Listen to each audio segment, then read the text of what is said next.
Hey there guys, I'm SonicGhost and welcome to another challenge. Today we got a brand new challenge happening here at the top of the hour. So without any further ado, take it away, Shiver. Listen up, it's going down. Reppin' Splatlands, we're G-Cut. We're live, here to bring you the news about a brand new challenge here in Splatoon 3. Today we are playing the Ultra Stamp Rally. Go on a stamp page with your Ultra Stamp. We're playing this right at the very beginning of this said challenge lifespan, so as a disclaimer, if you're watching this video as it goes up... Shush, that's a video? What? I was lied to. I thought this was a stream, not a pre-recorded video. Oh, no, it is a stream. Told you. So, it kind of actually worked out that this challenge was happening the same day where I actually got to release it for the said YouTube site. So, yeah, it may have seemed a little weird. Because, at least in the beginning there, kind of got a teaser of what went up today. If you want to see the actual challenge in action, I actually made a whole video on it. So, we're actually going to just play it live and see how it goes. This challenge here is interesting, as it is another one of those you use X special challenges, but this one is all about the Ultra Stamp specifically. Ultra Stamp Rally. Deliver beatdowns left and right in this Ultra Stamp challenge. You don't use weapons with the Ultra Stamp special. Special gauge will fill quickly all by itself. Only primary abilities are enabled, no secondaries. So, I'm kind of hoping for a little bit of a redemption arc. And here's what I mean by that. So, kind of had a weird thing happen in the said video. And excuse me while I do this again. Don't mind the past me here for a second. I'm gonna crop him out. I just want to skip ahead the show. Game 1, Manta Marina. Let's go ahead a little bit. Game 2, Manta Marina. Alright. Sure, 2 times in a row ain't bad. Get to Game 3. It's the same stage. I'm starting to see a pattern here. I'm not liking this pattern. There is another map in here, right? Wrong. Manta for a 4th time. Okay, this is ridiculous. There's some point we go to the airport, right? Like, you can't just be on the boat the whole time. Oh, it's a 5th time. We played the same map 5 times in a row. The entire time. I played the same map 5 times in a row. Yeah, needless to say, I was not happy about that. So, my redemption here is I actually hope I actually play Marlin for once. That would be nice. So let's just get into the challenge itself here. You can only use the Ultra Stamp weapons here in the game, so that's only 8 in total. You got these 8 specifically. But I still have the presets I made for the said video here in question I went up earlier today, so we're going to start off with these said presets. Kind of do the same thing I did in the video. Just play with these 5 weapons, see where I stack up, and then I'll just play more after that. Got a whole 2-hour rotation here to play. So we'll see how this goes. We get to try out the new weapon here, the well string, which is a pretty powerful weapon, as you can see by these pellets. 5 pellets, and depending on how long you hold it, you'll shoot them out differently. Half a charge, you shoot them close together, a full charge, and they're pretty separated. So it's a pretty powerful bow. It's also kind of slow. I would say out of the 3 different stringers, this is the heavy class version, so we'll see how this goes. Hey Ethan, how you doing? Alright, unfortunately. Back in Mana. Maybe Marlin Airport doesn't exist. Literally the first game. I was really hoping maybe it could be Airport to make things a little bit different from the last time I played this. No, we're already back here. It's about right. It's about right. If we get this 5 times in a row again, I'm buying a lottery ticket.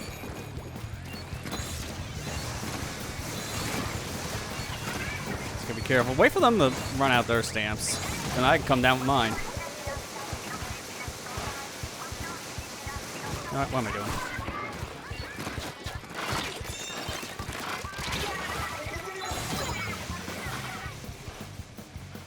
Good, that's good to hear. I'm alright, just kind of been one of those days, I would just say. Been very busy. And continues to be busy.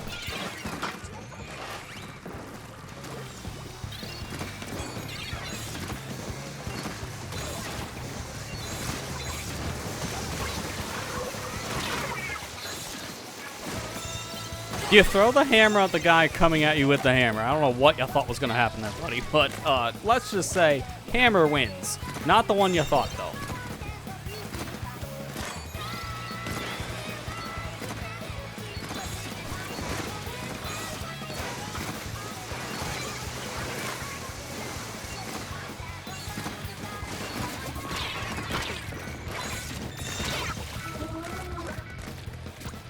Okay, my teammates are nearby. I was wondering if they survived or not. I should be able to jump back over here and be okay. Well, this will be a little scary. Thank you, teammate. They saw my jump because I'm right on top of it. Alright, let me ride the tower. One of our well strings should be on it, so I guess it'll be me.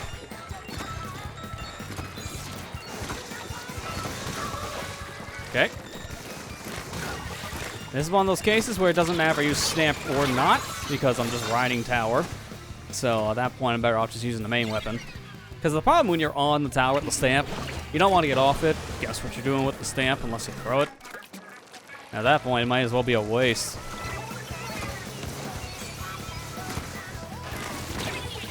Missed one of the shots. Would have killed him if I didn't miss. Still getting the hang of this weapon, because I don't play stringers much, but it's also a new stringer, so there's differences to it too. I'm still getting used to the 5-shot.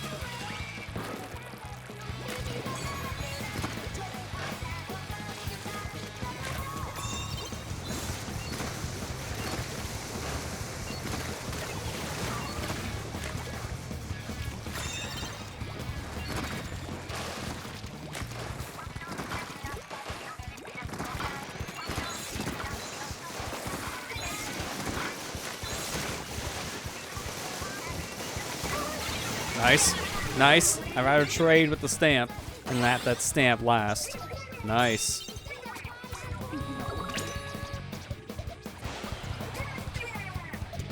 Now we can easily move in. Nice. Got him with all the pellets. I guess that was one of my Langer shots, because I don't remember shooting him. My turn. Check it. Okay, we're good. Noticing my brush player is putting out mines. That's a good call. Now, let me get on the tower so I get over here.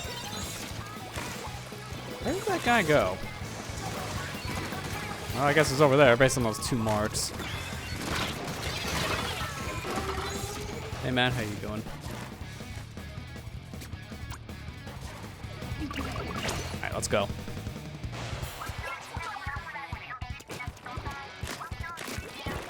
Really? Well, now he's dead.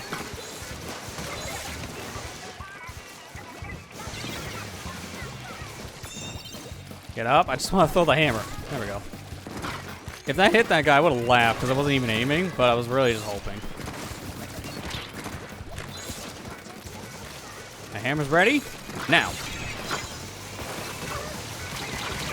Had a feeling, but I wanted to get the one guy on the tower, so that's fine. I mean, we got the lead, 48 to 82, 30 seconds left on the clock. They gotta do a pretty big push here at the very end, which I really hope my team doesn't let happen, because I'm not gonna let it happen. Big case in point. Away. My hammer out. Nice, I think I got a triple after all that. 2 hammer kills and 1 well string kill. So it's just the one guy left. He's rushing to tower now. There's no one left around it, so that's unfortunate. Gotta get back as fast as we can. But they do have a lot of points they need to make up for, so that checkpoint's gonna slow them down. We got past it. They didn't. If I just touch this, it's game. Nice.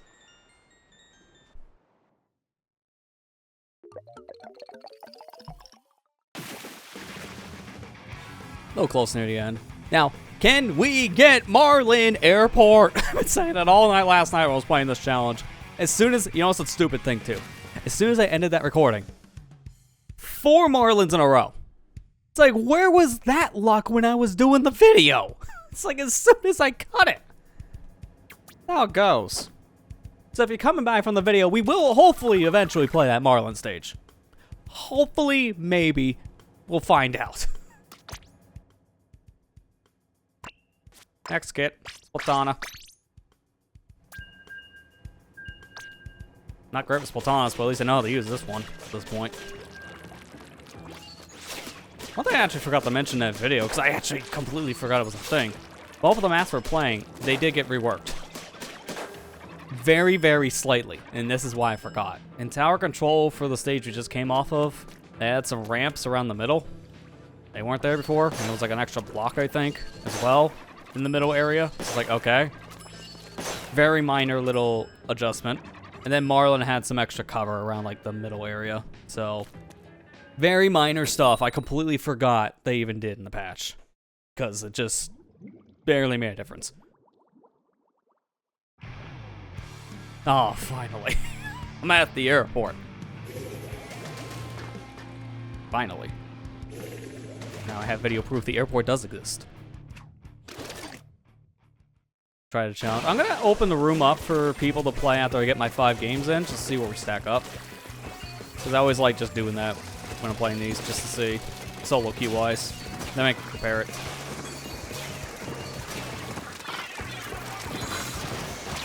Oh my god. Some good food. Yeah.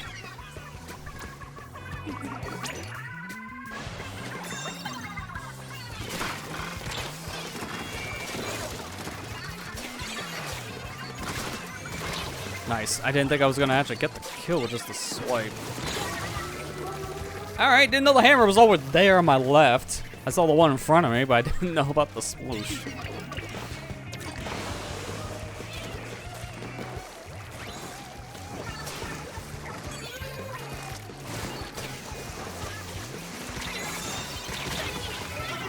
I gotta shake that habit, man. It's like, I have a bad habit because of how broken Stamp was when this game first came out. To do the jump twirl, because that actually did more half the time. But it doesn't. I don't know why I keep on doing it, knowing it doesn't work. But I just have a bad habit. This might be a wash game at this rate, because they're already past checkpoint 2, going to 3. Team keeps on getting pushed back. It doesn't help also that one of our weapons we are... Oh my god. One of the weapons we are fighting is a set of well stringers, and well string being such a new weapon, people are still learning it, still learning how to fight it. So there's that factor too. Like, this map is more designed for longer range weapons, which is perfect if you have a bunch of bows. We had one, so I thought it was gonna be a pretty even thing, but then we got demolished. So maybe not. Maybe not. Not the best showing from my wiper. I didn't get to play along, so that's why. We might circle back to it later.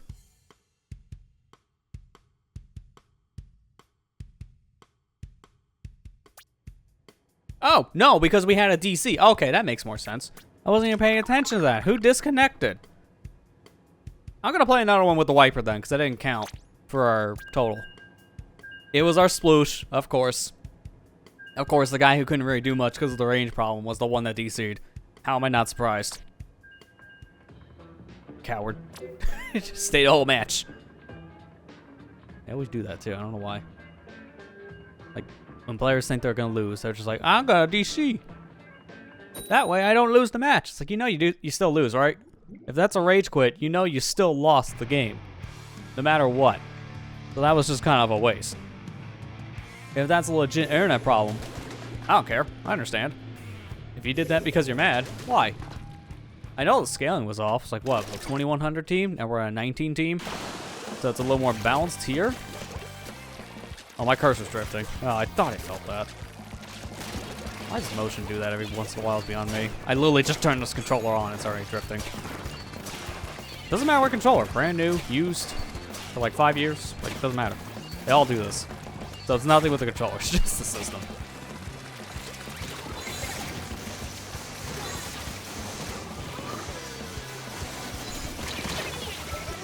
Let me turn this thing off now if it's gonna do the drift thing. There we go. Back in.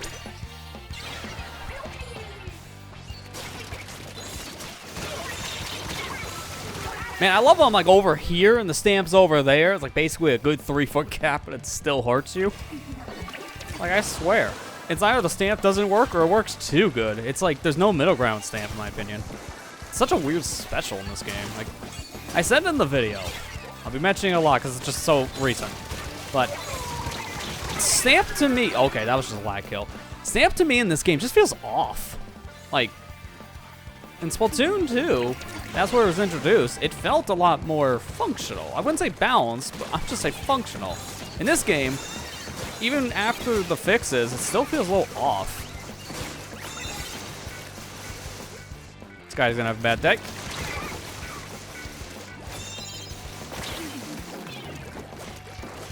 Doesn't help the stamp is very easy to counter for so many weapons that it is one of the worst specials in this game still right now, in terms of like how the competitive scene can see it. It's really hard to use with like no payout.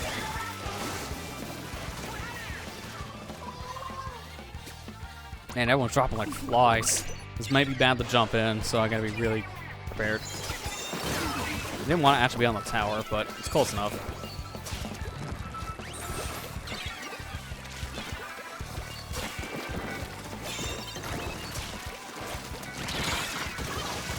Okay, turn this way.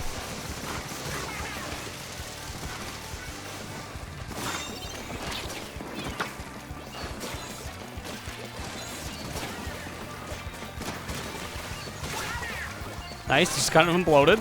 Like someone must have clipped the guy. Oh god, please go, please go. Thank you.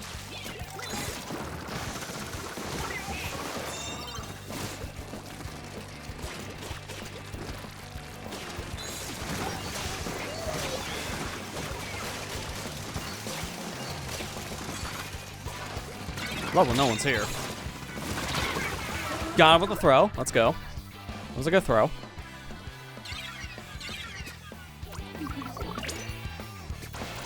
Get back in the action fast. I do have a quick super jump on as a main perk, because you gotta remember, primary only. All your sub abilities don't work on this, so you really gotta pick and choose what you're using. Quick super jump, it's just such a crucial thing.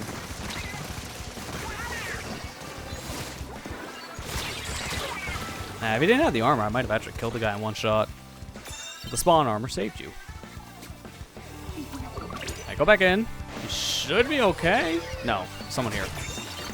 I don't know where. I'm trying to do my Splatoon swipe, but I can't see where they're at.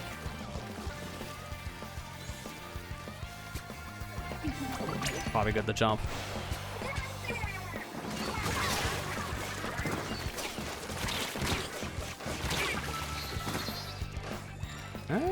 This is not going to be great. They're going to get a push, but they have to go through a checkpoint before they get score, so we do have some time to make up for this.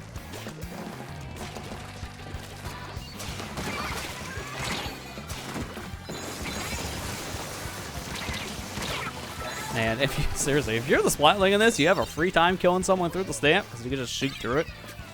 A lot of other guns struggle, but a Splatoon, or not Splatoon, that's me. A Splatling can just shoot straight through with no problem. All right, they're gonna get lead here. We gotta take it right now, and there's nowhere near it. There it is. Even though I love how we stop it at 29. Like, that's just insult right now. Come on, guys, really? Really? They got the 1 point lead. They got the 1 point lead. Now we gotta work our rears off to get anything past 1 point. Great. I love the last second push. My favorite in tower control. And I got thrown at. That's another thing I don't like about Stamp. You're always vulnerable with this weapon.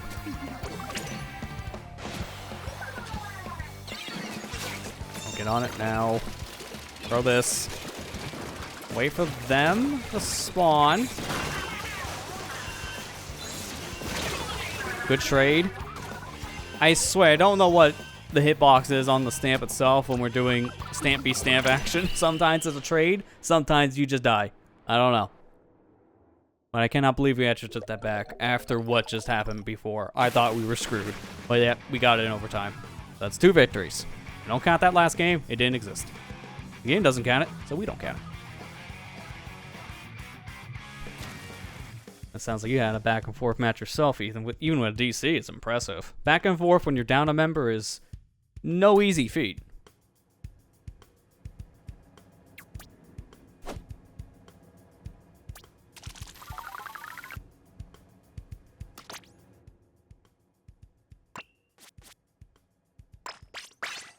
All right, get the hand ready. Already hurts thinking about this. Wait, did I see that right? Yeah, our one well string got 22 kills. Dang, man. That's a lot of kills. And then our L3 got 17. A lot.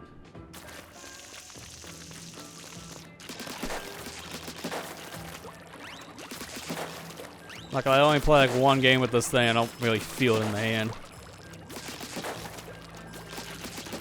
Of all the weapons, like, this one works pretty well for tower control. That's why I felt like, if I'm gonna use a brush, I guess it's fine. I don't say it's a bad thing. It's just I can't do it for too long. Yeah, see, this is the inconsistency stuff I'm talking about with Stamp. There's like my hitbox going straight through something, but it doesn't count. Oh yeah, I also gotta download that banner. I keep on forgetting about it. They made a banner for the team that won the World Championship match. And they just released it. Because I think that win was like 2 months ago, something like that. Oh god, 2130 is a high power. No. They got 2 splooshes. So we outranged them slightly? I don't know. This is kind of a weird matchup on both fronts.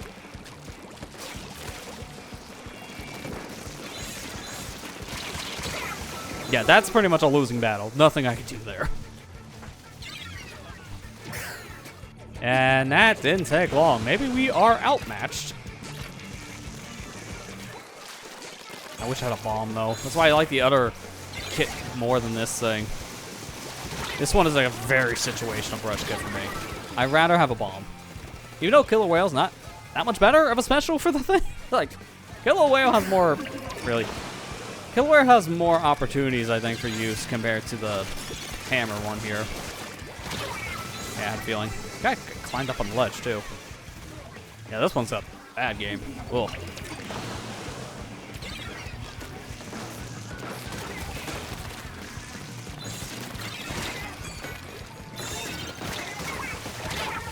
Yeah, I got blasted too. Oh, hey, Rana just teleported straight down like they were from Mega Man 1. Like, that's like that weird gravity that old game had. And I didn't know that one had hammer out. They were hiding in the ink, couldn't see it. Alright, well, GG's. And quick respawn was very useful in this because I died almost every 2 seconds. Not surprised with the power jump, because we're probably matched with 2 wins right now, around 1900. And the game's like, throw them in the deep end, go to the 21s. Like a good 200 plus difference. Maybe one day balancing in this game won't be an absolute joke in terms of matchmaking, because it has been for over a year in this mode. It's been a little skewed, to say the least. So I don't know how the matchmaking works when you're solo queue to playing with a group. Like, I don't know if it factors in the difference more for power. For matchmaking with others, it's really hard to say. I feel like it's probably the same matchmaking they use for Anarchy Open, which means literally anything goes.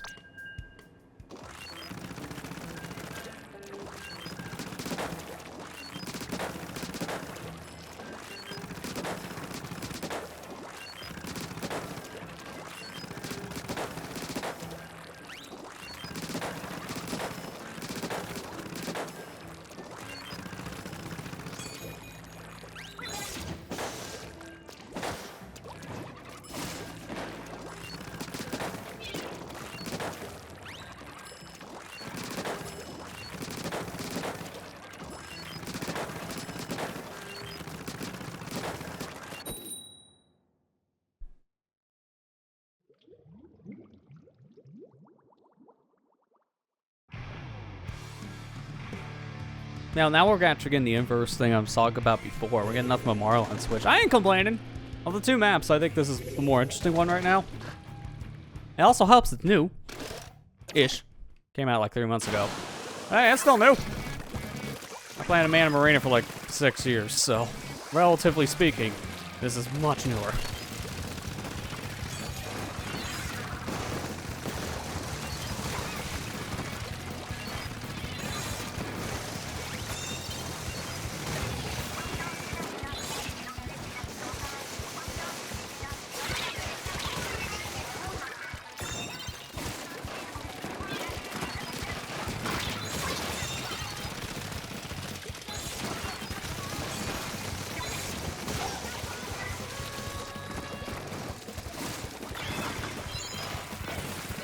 I love how ink just randomly appears.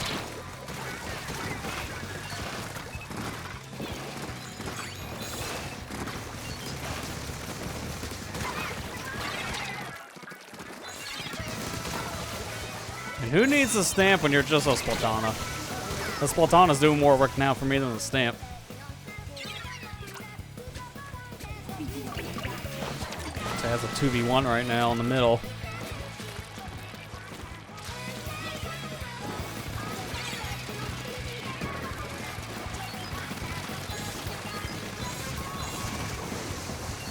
Now, one thing I don't understand about TC, why did they remove like the grading here on the top sections?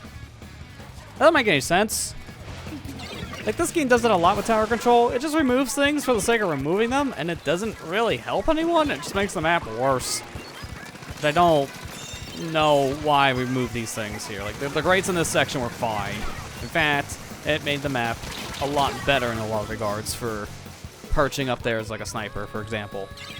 And in tower control, I think that makes a pretty big deal to have a perch area like that. But why is it gone? I don't know. Why not?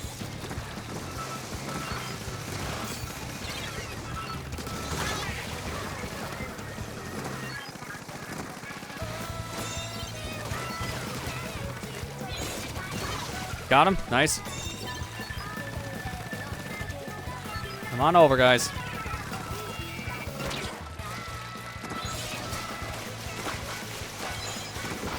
This tower's actually in my way for this. Nice. I actually hit him with the hammer throw. Let's go. Wipe.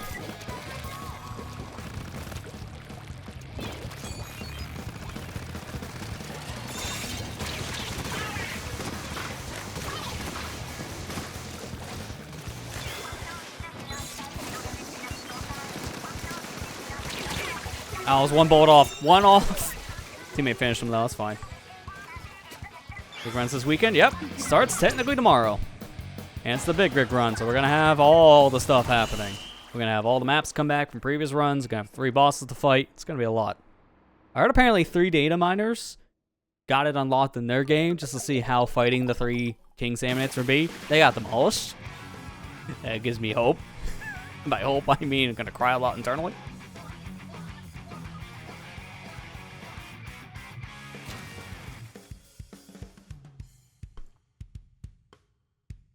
Alright, one more game, then we got our qualifiers. And that was another win. So we're 3-1 right now. It's pretty good.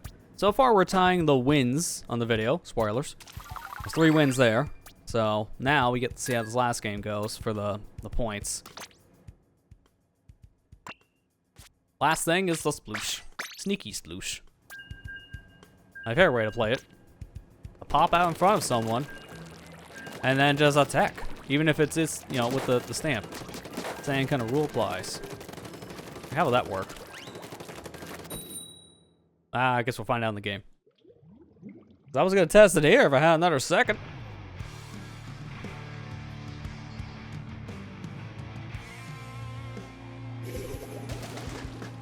Now, what's the power here? The 1940, so we're right in high 1900 area.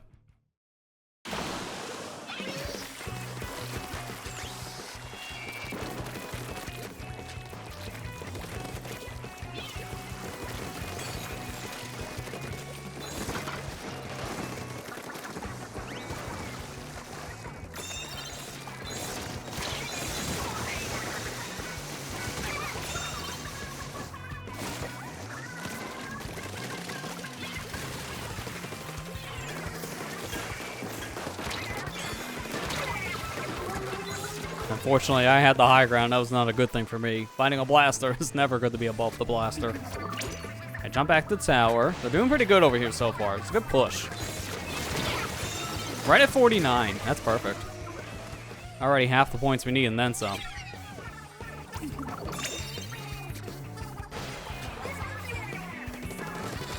Careful.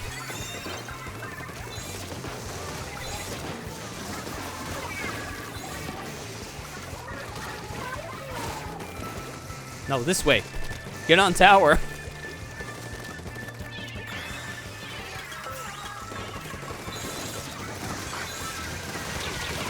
Nice. Can't believe I actually got that kill.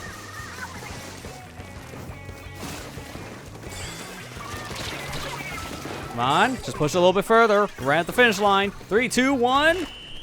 4-1, baby. That's gotta be around like a high 1900, if not 2000. That was good. Outside of that one loss, that was really good. I didn't feel like I did that much in that game, though. Yeah, I'm all silver, so I didn't really do too much.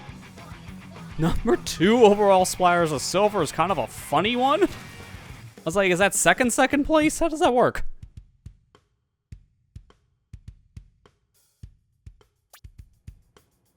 Alright, so what is it? I'm thinking around high 1900s. 1974. Alright. Right where I was thinking. Perfect. Not bad when you really think about it.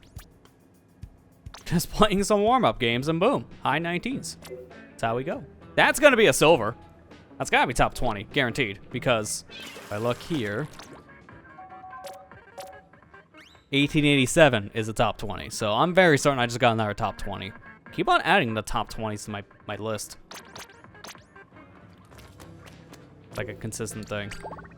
Alright, but now I'm gonna open this up for people who want to play on my friends list, mutuals. If anyone wants to play that I know, then I'll open it up for you guys. And now I'm gonna start playing with different weapons too. Because the ones I didn't get to play is Custom Gootuber, Luna Blossom Nero, and L3 Nozzle Nose D. These two aren't that bad. This one?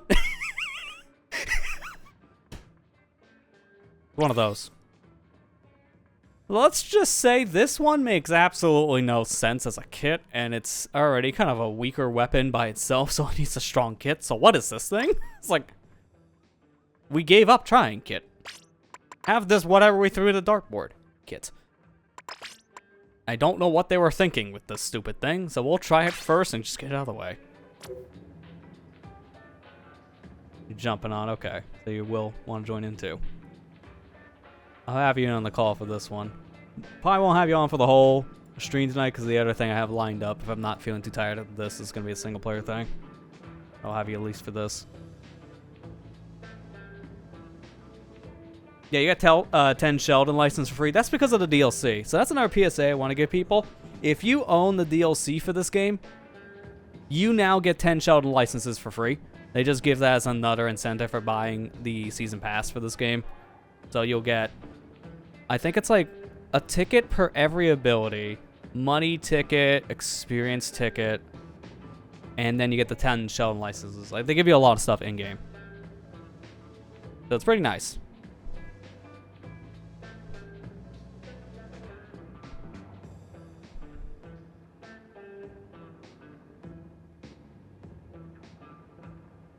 Hello.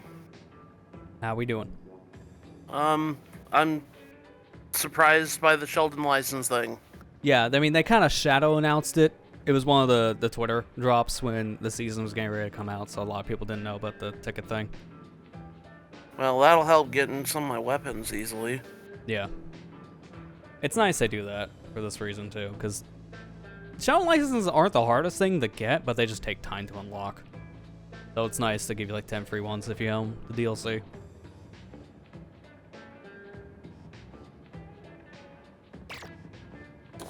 Trying to get it. After this, I should have.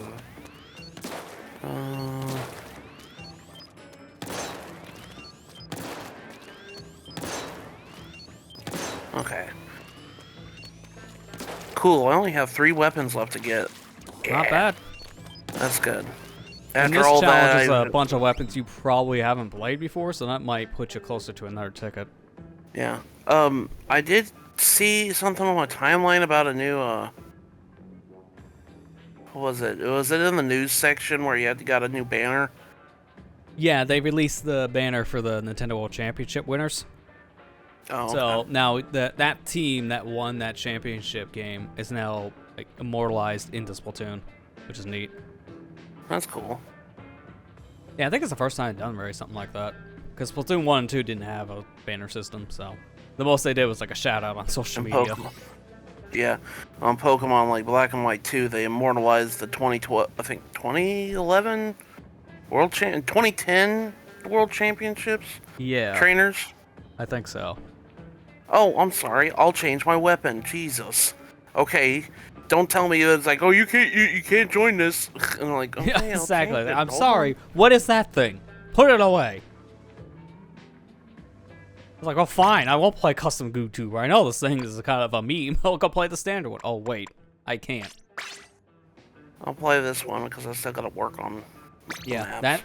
To me, I said in the video that's probably like low-key top-tier weapon for this said challenge, but that's because you can shoot people through the stamp pretty easily with a splatling, and it's the only splatling here. I mean, It was it 2010. might be okay, a bias thanks, Ethan. because I'm a splatling guy. Yeah. Thanks, Ethan. Thank you for correcting me on that. I couldn't remember what, because I know White 2 and Black 2 came out in 2012. I was like, I don't. Was it that year that or? I can't remember.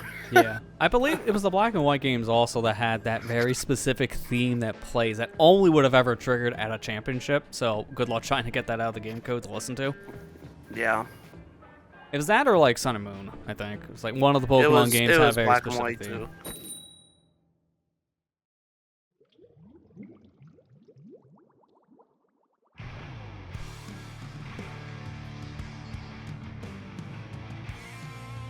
Oh yeah, anyone notice my badge, by the way, with the X on it?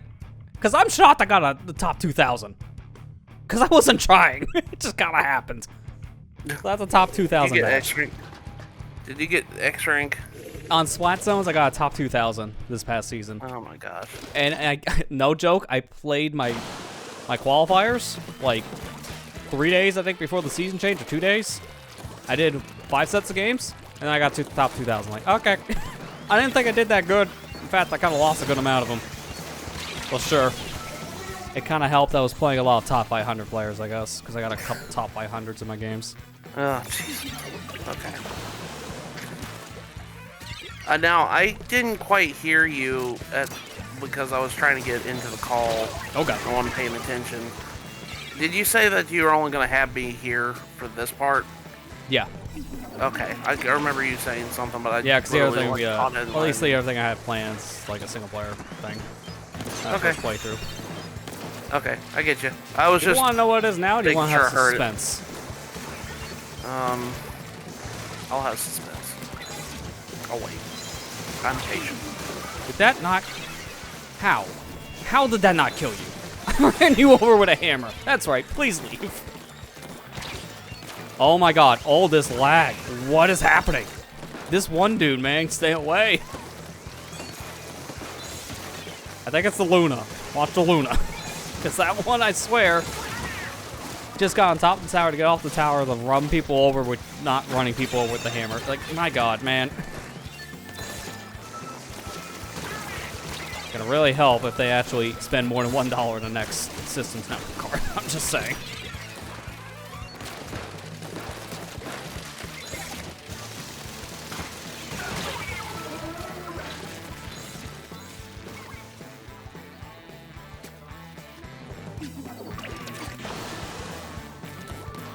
Well, I completely forgot about Big Run this weekend. It was funny because I literally in my stream last night, I literally said, oh, I'm going to come back to Earthbound next week, or this Saturday. I'm like, well, I guess I'm not now. Yeah, fair. I completely forgot that it was Big Run this weekend. Granted, that was my fault because I haven't been on social media very much the past couple days, so. Yeah, that's probably for the better.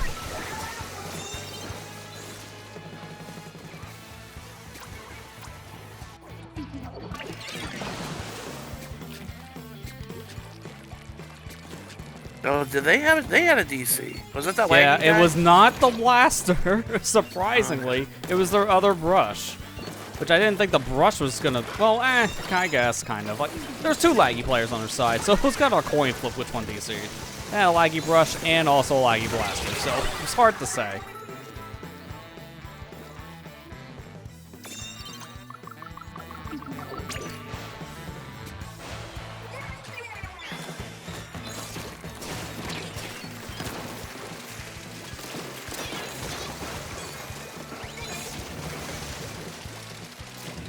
Hello?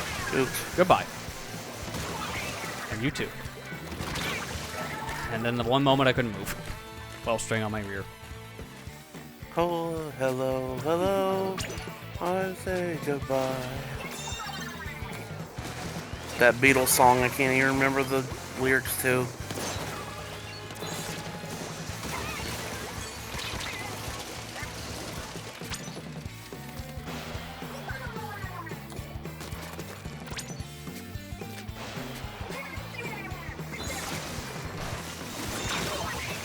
Dang it. Ethan, avenge me. There we go. All right. Okay. Gotta keep on pushing there. We're right at the line. Ah, man. Almost for that. That's okay.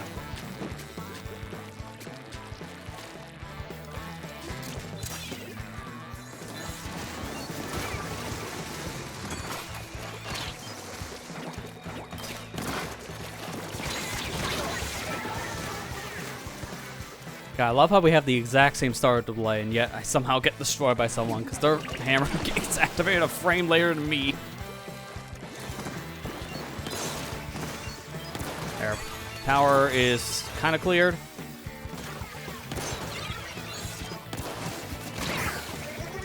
I was behind cover, too. That's the worst part. Like, there's nothing I could have really done in that situation. Besides, I guess, run faster backwards. Dude, why is that guy going, like, super fast? Oh my god. Is it their blaster? Because it's the one I know has had lag. Yeah. Yeah. Like, this was a horrible team to fight, because two of them had, like, the connection from, I don't know, 500 feet under the ground trying to come up from a satellite. It was bad. That's why one of them completely got kicked.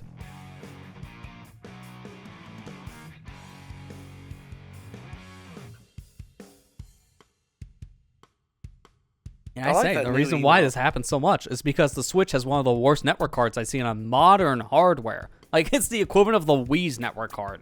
That's saying a lot. Because the Wii's network card, back then was fine. Today, is terrible. But that makes sense. The thing is almost 20 years old. Yeah. Oh, I just realized I should have changed the shirt. I don't need run speed on a blaster. Yeah, that's fine.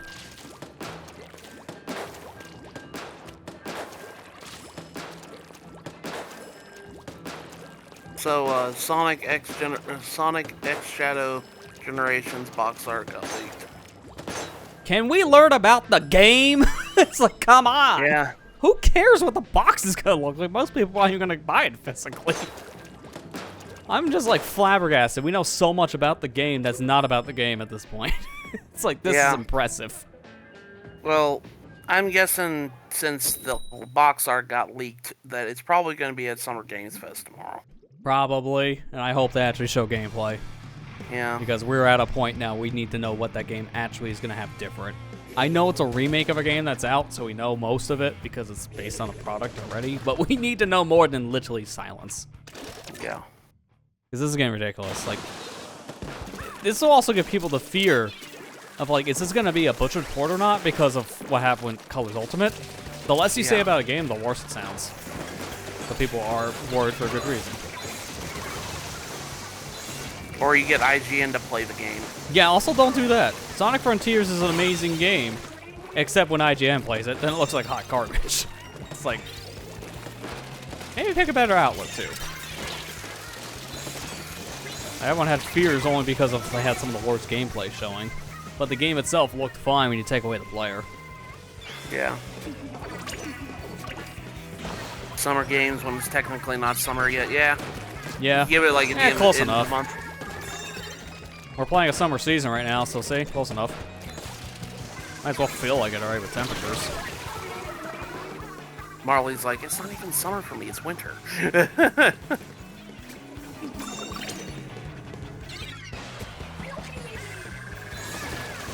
Oh, Where'd he go? Where'd he go? Where we landed go? next to the guy pulling out a stamp, so I didn't realize that. That guy's also going to be focusing mainly on special charge. It's their first sploosh, the Octo. Well, I can't say that. There's two Octos with splooshes. You know, it's sad when I'm actually more excited for SGDQ than I am Summer Games Fest this year. Because SGDQ starting out with all Millen's Rowing Yoshi story. I don't care. Mind you, right now the current state of gaming has almost nothing for a lot of people to look forward to. It's very dry. Yeah, I kind of agree with you on that. Like, most people right now are looking more forward to the indies than the actual, like, AAA games. Yeah, like, a lot of the indies are really good this year. Oh, speaking of indies, Platonic's remastering Ukulele. Yeah, I saw that they're remastering their first game, which I kind of found weird. It's like, that's cool. But also, it kind of feels weird that's like the first thing they're doing after they haven't released something like 5 years. Hey, you know what? If they give, like, I am a ukulele, defender. I backed the game on Kickstarter when it started, and I really liked the game playing it. It was a good Banjo-Kazooie clone, in my opinion. It was a real good Banjo-Kazooie clone, and I enjoyed every minute I had of it. There are some problems with it. Yeah, and that's why I hope that this version will fix a lot of those problems. Because that's kind of how I feel too. This is their second chance at releasing a game like that, but adding more like modern stuff. That I swear, I just saw 5 hammers on my screen. I did That's too. the joy of these special challenges. Hey man, I was trying to dodge on that tower away from them. I'm not good with the splatling. I was gonna say, if you say not good with the special, don't worry, no one is, because it's not a good special. Well, I'm not good with the Like, it's really hard to use and has like very little payout. Kind of sucks for that reason.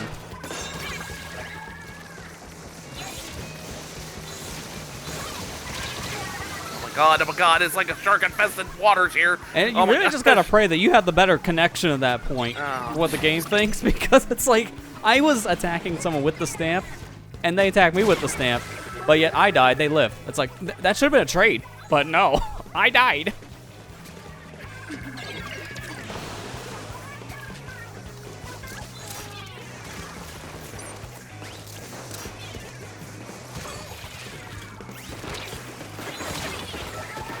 God, the wind up to the stamp too is always the thing that gets me killed, because you gotta be holding it up there for a solid second before you actually use it.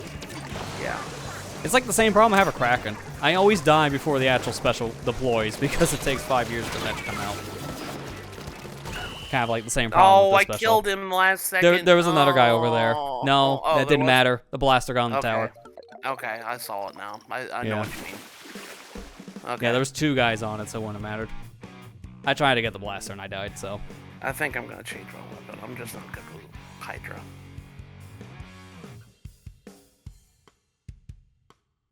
Then again, what weapon am I good with? I know, we don't have your Kraken roller here, unfortunately. Yeah. And same for sloshers. Yeah, Hammer's not good in tower control, and for whatever reason, that's the mode they chose. Who knows? I think this would have made more sense for Splat Zones. Or even Clam Blitz. Can we actually have a challenge with Clam Blitz? You guys have done that like twice. I don't know why they're so afraid of picking other modes besides zones and tower control. Because we just keep on getting these. I'll go with this. I'll go with the Octobrush. I'll just probably do this. Because it's like well range for L3. This also got a buff too, so I should be doing a little bit more. Yeah, each shot does, what was that? I kind of want to hit like with one of these. 31. I think in the past it was like 25. Let's do up to 93 now.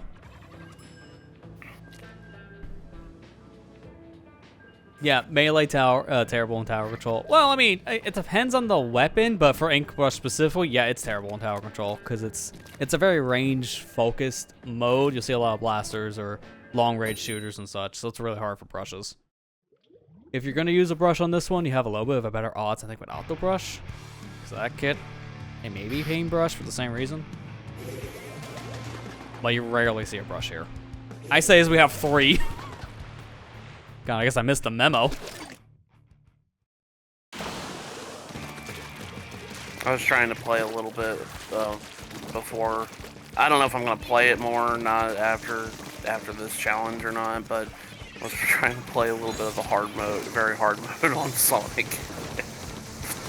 Oh, yeah. Hedgehog. Man. I hate it so far. I'm just going to say that. It's fine for Sonic, and then you got the silver, and it's like, man, they didn't even think. I cannot believe Hyder Crawbles took me almost an hour, because someone forgot to adjust the time bonus score. It was so terrible. Oh my god. Seriously, like, time bonus, the faster you go, you still only get 30k. It's the same as normal, which was why it was so terrible. I had to do everything perfect on stage, not take too many hits to have rings. I had to make sure I beat it fast, and also had a bunch of enemy score. That was the big one. You really need a lot of enemy score. It's like, God, if that's like a foreshadow for the rest, I don't know what is. I'm not even at the worst one yet. Yeah, I know Shadow is apparently horrendous. Like, his are really bad.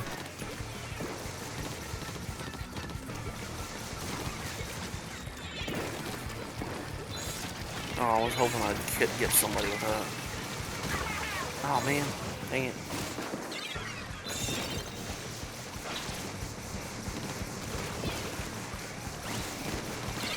I don't know if I'm gonna go back to it right now. I'm a little bit angry with it right now.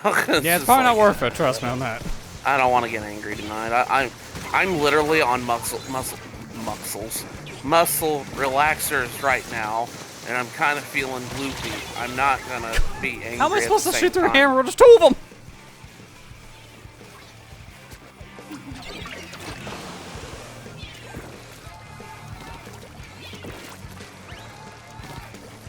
Oh, great. This is getting out of hand. Now there are 2 of them.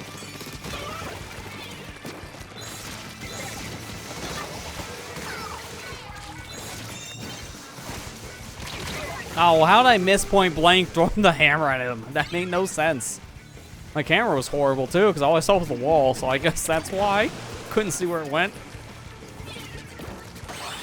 There we go. It's like, you know, if they're gonna change anything in this map, I don't know, maybe make this area a little bit wider in tower, instead of just adding random ramps, because that's kind of the actual problem.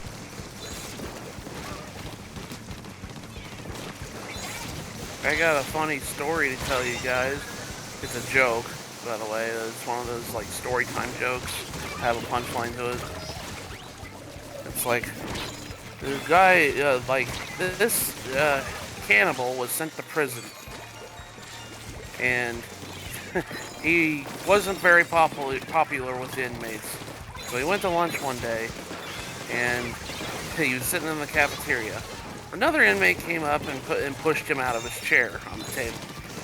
And, you know, he looks up at him, and the inmate's cursing at him, saying, "I'm gonna kick your butt because, you know, you did horrible things. I heard through the grapevine that you've done horrible things." And then the cannibal responds, "Hey, I don't want to. I don't think you should be messing with me. I eat guys like you for breakfast." Quite literally. Heard that at work today. Kind of one of those boo jokes.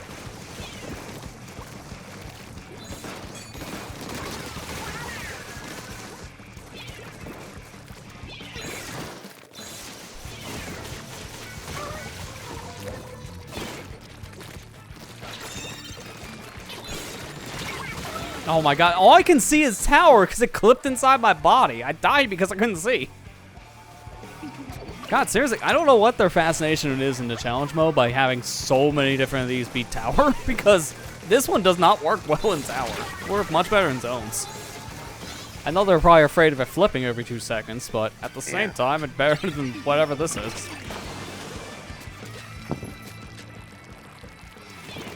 Look, I'm just saying, bring back the Zipcaster one, bring back the Inkjet one. Maybe even do the Trizuka one for a 3rd time, I don't know. Because at least they made more sense for their modes.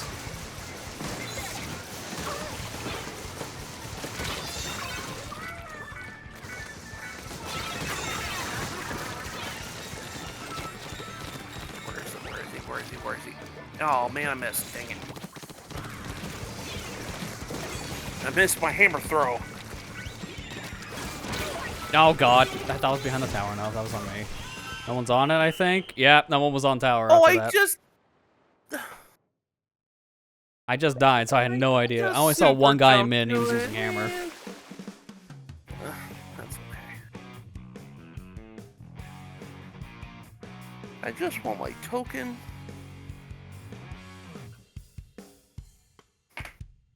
You know what would have helped if they were going to introduce this challenge? If I don't know, maybe play. buff the stamp again? It's like they didn't do anything to the special, and yet they introduced the challenge for it. But every other time they've done one of these, they buff the specials. The only one they didn't do that with, I think, was the Inkjet one, but the Inkjet was already pretty strong as it is. It didn't need a buff. I'll go back to Well String. That'll help us now. So, we were talking about Summer Games Fest a couple minutes ago. Did you know that they revealed how much money you have to companies have to get a minute-long trailer on that. Okay, I think the question I have on that one is really, is it cheaper than what E3 was? Because E3 was expensive. I don't know. $250,000 too much to ask? Yeah, that's on par with what E3 was doing, if I remember correctly. Companies were spending millions of dollars just going to E3 for a panel, let alone just having a couple minutes showtime. And you understand why there's just a lot of people are just like, Jeff Keighley's show? Well, it's kind of hard to be the replacement of a specific event when you're doing the same crap as that event did. That scared away a bunch of different publishers and developers. Why they're At just that like price saying, tag, no, they'd rather just host their own events, which they do. I was like, for a minute trailer is $250,000. You've got to be kidding me. I mean, to be fair, that's what Nintendo had to pay Disney when they had like 10 seconds of the Mickey Mouse thing in that Kingdom Hearts deal. Oh, that's true. So it's like, yeah, welcome to corporations. They all suck. That's too expensive.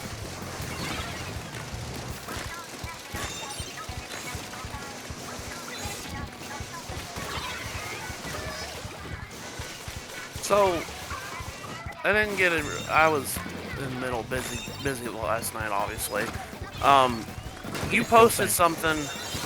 You posted something on the Discord about limited run. Oh What yeah, happened? where they're doing another shady practice. I know, it's a shocker, am I right? I know. They're what selling they do? PC physical releases now, but the game comes on like a flash drive, which people say literally just look like the same thing you buy off AliExpress for 25 cents a pop. And it's just like a little engraving of the game name on the side. It's nothing special. It's just the game stitched onto the side of the stick. It's not like a special card or a special label or anything. So it looks like the most bare minimum effort just for a physical PC release, which makes you wonder why they're bothering. Like I swear, every time I hear about these guys, they keep on digging a grave because they Don't keep on buy making a lot anything of from money. these guys. Seriously, don't unless you have to, like for a game you want a physical copy of it, and if that's the only way you can get it. Sure, Yeah. do it.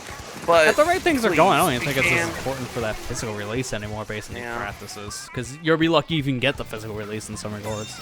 Some people like Yeah. wait months after the game ship out for their copy to ship, which is insane. Well, It you know takes what them I've been that much finding longer. out?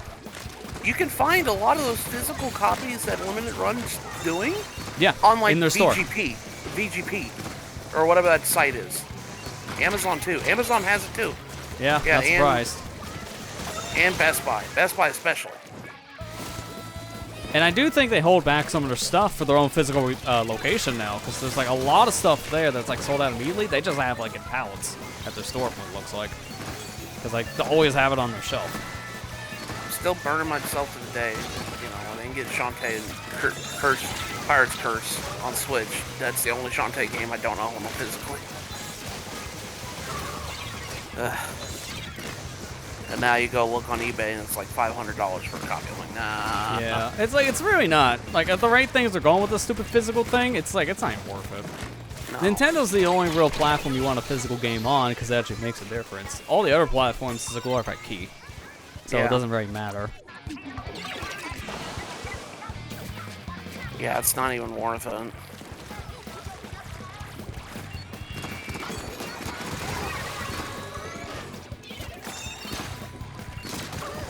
Nice, I got all 5.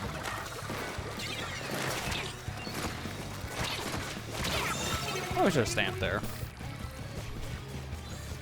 But it's like, there's nothing wrong with releasing a physical PC release of a game on like a USB stick. Some people were complaining it was like a USB-A drive. It's like everything has C nowadays, so it's gonna be outdated. It's like, nah, you know, it doesn't really matter. Everything's gonna be outdated. So that's not an argument to me. It's the fact that it's just like, it's a bare minimum thing. I've gotten physical PC releases on like USB sticks before. And they I have have like too. super high quality. You remember the indie box Yeah, with like- Freedom Platinum? Yeah, that's like the great example I always give for that Yeah. because it's a very well detailed like card that pops out for a little USB plug. Yeah. So it had effort put into it. It wasn't just like, let's just take this and put it on the standard flash drive and get off the shelf. Like, you don't have to do anything too fancy, but also you gotta do something more than just get out a knife and start scraping in words. Because that's basically what this amounts to. Oh, I killed 2 people. Wow.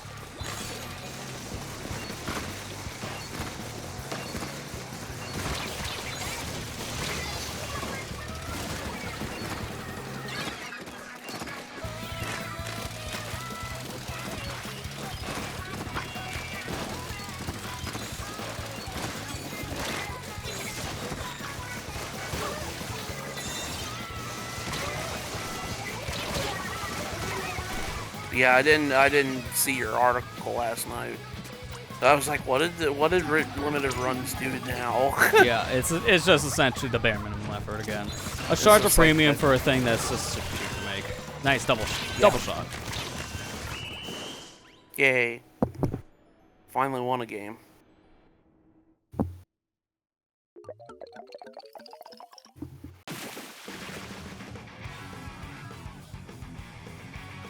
I think I'm gonna change my weapon again.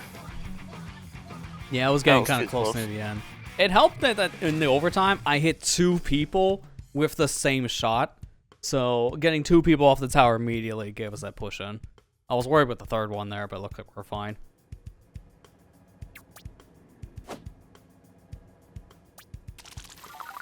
I just gotta win 4 more times. I'm already level 2 in catalog. Hey, there's my license for this weapon. Oh man, I didn't change my... Okay, I'm changing my shirt. I just now realized... Don't worry, I hit stop anyways, because I'm gonna refresh my ticket, so you're good to obviously get your stuff changed out. Okay. Sell me something. Something good. I'm hungry. And I'm thirsty too. Can I have both at once? I always find it weird. I know this is a weird side tangent, but I was like, why can we eat food and then not drink, and then vice versa? It's like, why can't I have both at once? It's like, why not? We can stack them for the experience, the money with team tickets, so why can't I do that with my drink and my food? There we go. So, Ethan, did you watch Faye Channel last night? I did, like, right before I went to bed.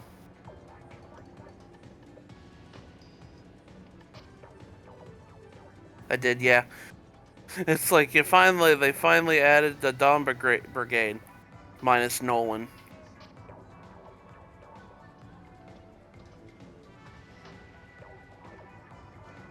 Okay, apparently Twitch added a new thing, sure. Pop up a different tab, and I just got, hey, go to our raid browser. Now you can find people to raid. It's like, you know, I can just do that by just looking myself, thank you. I'll accept Laura and Nolan. Yeah, you're right. Forgot about Laura, too. I know most people do forget about Laura, though, because she's such a... I'm sorry, but she kind of is kind of one of those forgettable characters. Like, I hate it. I hate it because I actually liked using her.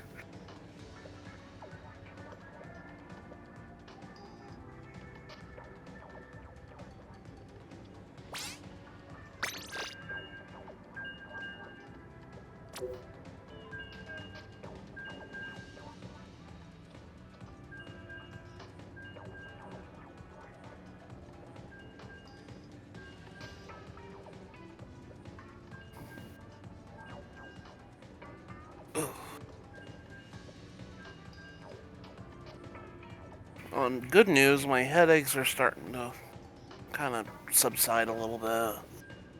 That's good. My neck still feels stiff though, but I mean that's probably gonna happen for a little bit. But I'd say you'll be a little sore for like a week or so, and that's expected. I'm pretty much like that in general, but that's just because I've been moving a bunch of stuff the past week. You've been working. I don't know, moving furniture in my house is really considered working. It's like... It's working. What are you talking about? It's the class. It's the scene from Courage the Cowardly Dog, essentially. Not comfortable. Too comfortable. Too firm. Not firm enough. It's like, that's what it kind of amounting to. Because I'm moving around the pieces. Trying to get things settled in each room. I get you.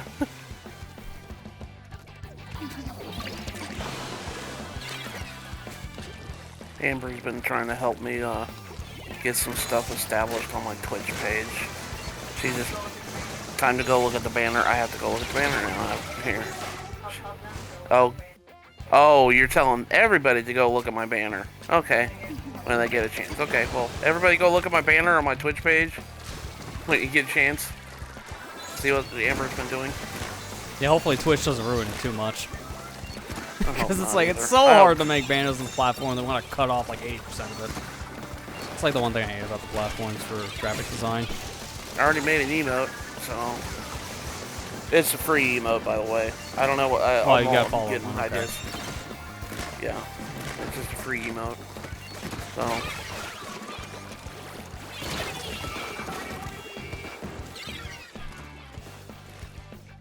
Oh, and speaking of, I was looking at things and I saw on that server of Amber's like a lot of emotes just randomly disappeared. What's up with that? Oh, Amber, why did a lot of the emotes on the server Like only disappear? Oh, we lost the server boost, didn't we? Is that what that doesn't yeah. matter.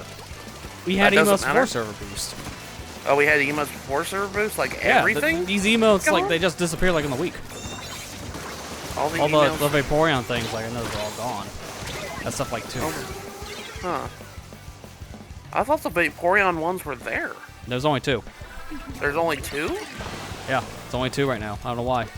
I went to go try to use one the other day in my post, and as it wasn't there, it's like, well, I don't know what happened on that front. Oh, you were Probably trying to gonna use one on your post the other day. Okay. Well, Amber's gonna see what's going on. Why the Vaporeon emotes especially? Yeah, are nothing's gone. there except like 2, so I don't know what happened. The server boost should have had nothing to do with that. It would only get rid of the ones that you couldn't carry anymore, but you're allowed to have like a certain number for free. We thought when you said that you meant like those types. No, Okay. all of them were gone except for 2. Okay. Which I know, like, we should have, I think it was like, what, 15 slots available before boosting? Yeah. So, it's like, oh, what happened with like 13 of them? Amber says they're all there. She's checking them right now. Yeah, that's weird why they didn't show up for me at all. Like, they just went on the That list. is weird. Oh, you know, we'll count that as the Yeah, quad. The guy okay. fell off trying to get me. Good enough. Okay, well, Amber's got it all fixed up. I noticed that Ethan used one last night. Wonder if that was the one that you could use. Yeah, there was like 2 of them, and they were both the purple one. That's all I remember seeing. Oh, Couldn't remember like the purple ones? prefixes. Okay. Well, she did. I know Ethan used the Vaporeon Derp emote last night. And Yeah, used it one of wasn't his there, I emotes. think, at the time. Okay. It could have also been the platform glitch, because, you know, Discord's a perfectly fine working thing. Yes. With no Discord problem is whatsoever. perfectly fine platform. There's no bugs whatsoever.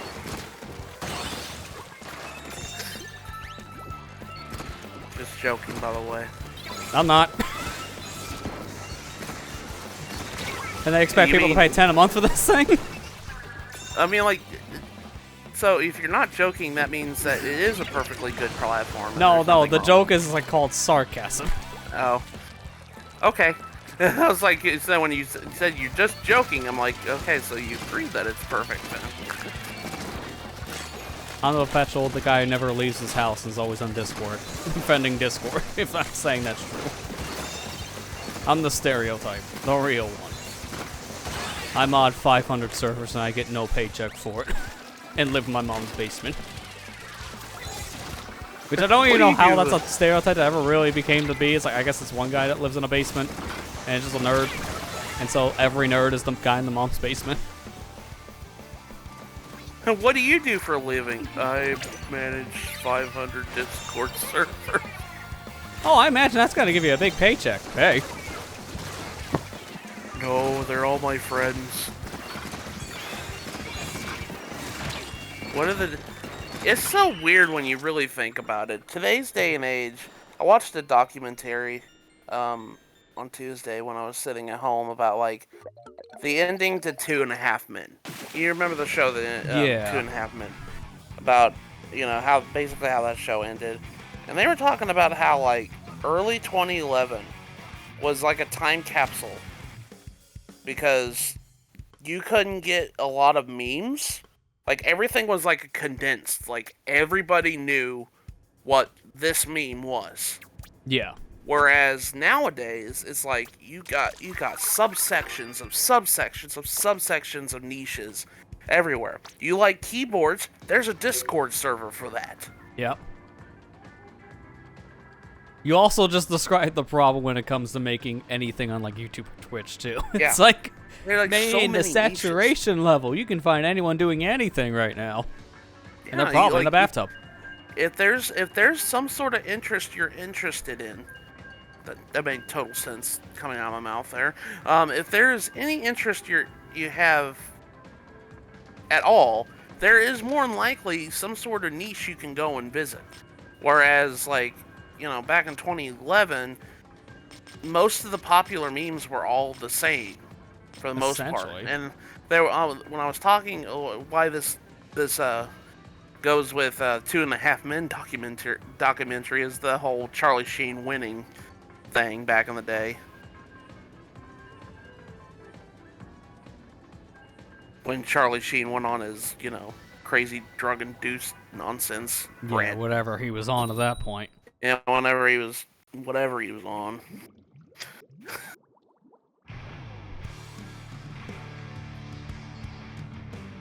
I'm finding it funny now. I'm having the exact inverse problem from yesterday. Nothing but Marlin now. I don't care. Man, I'm fine with that. Marlin. I'm fine with this too. Yeah, because have you played this stage before today? Because you haven't played much of this game every season. I haven't played. I literally booted it up and got a notification. I still had to get my snails for Splatfest. That's how long it's been. Did you ever get your sticker too from the extra work? I can't remember if you need to do that. Yeah, I did get my sticker. Nice. Good. Go. I'll chill. I think the only meme I sent out was Squidward getting hyper beamed. Yeah. SpongeBob memes, especially back in the day.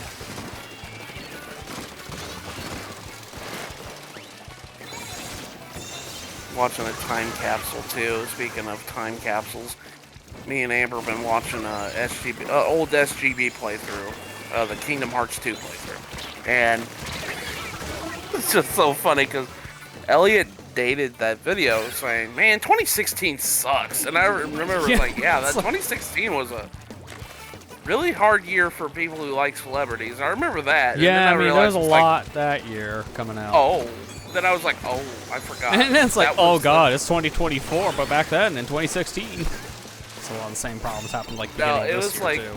No, I was like, oh, 2016 was the year the monkey got shot. So yeah, everything went downhill from there. That's everything went downhill from there.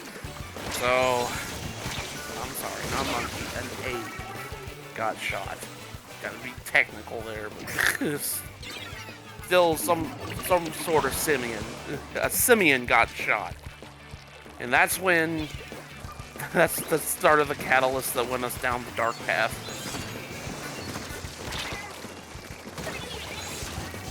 We miss you, Harambe.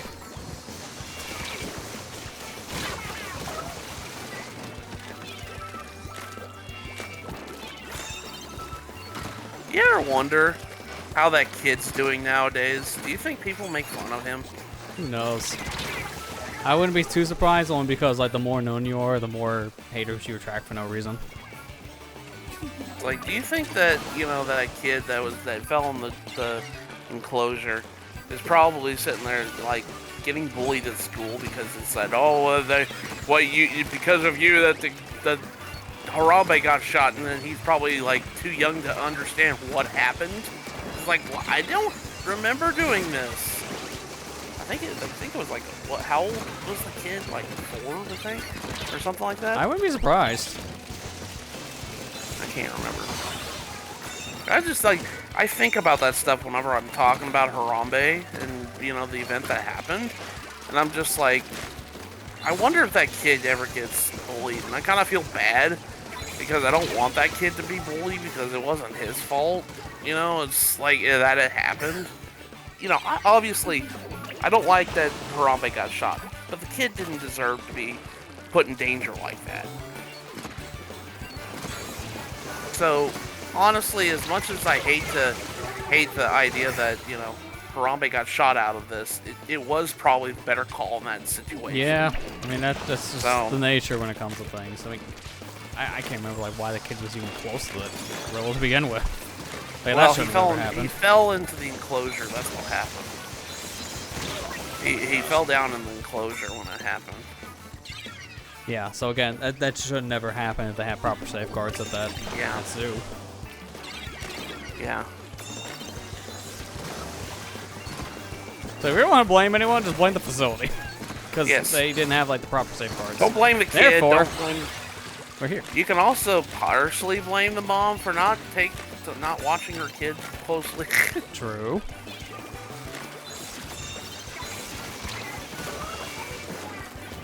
Definitely don't blame the kid. Like I said, I wonder if that poor kid gets harassed, and I feel bad thinking about that because I don't like the idea that, you know, something you do when you're like a toddler sticks with you for the rest of your life.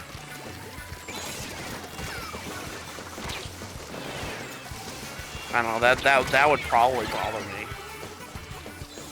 I would say that probably, but that's probably PTSD. What am I talking about?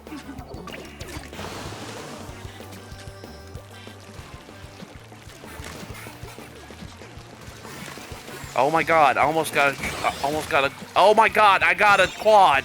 How does this happen? I killed that last guy, but you are you did? assist.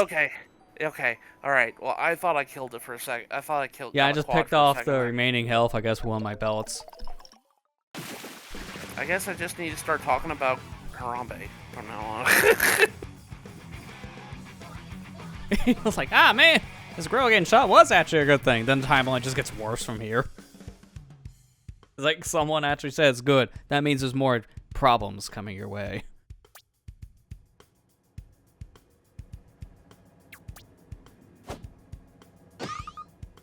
Wow, we're literally one number higher from getting like 4 5s. 1555-6 is, you know, not bad. We're all experimenting here.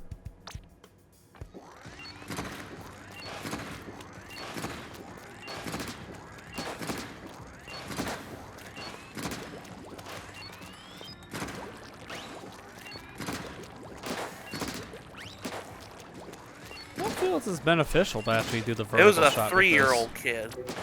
It was a 3-year-old kid. Okay, you can get the tokens. That's good. I think, what was that? 3 wins, so you're 2 away, Matt. Okay. Yeah. We're getting there. We're getting there like 35 minutes of this, so we should be able to get it if we get 2 more wins. Hopefully. Yeah, it just depends on the length of the games, too, because Tower Control is one of those games that drag for a bit, depending.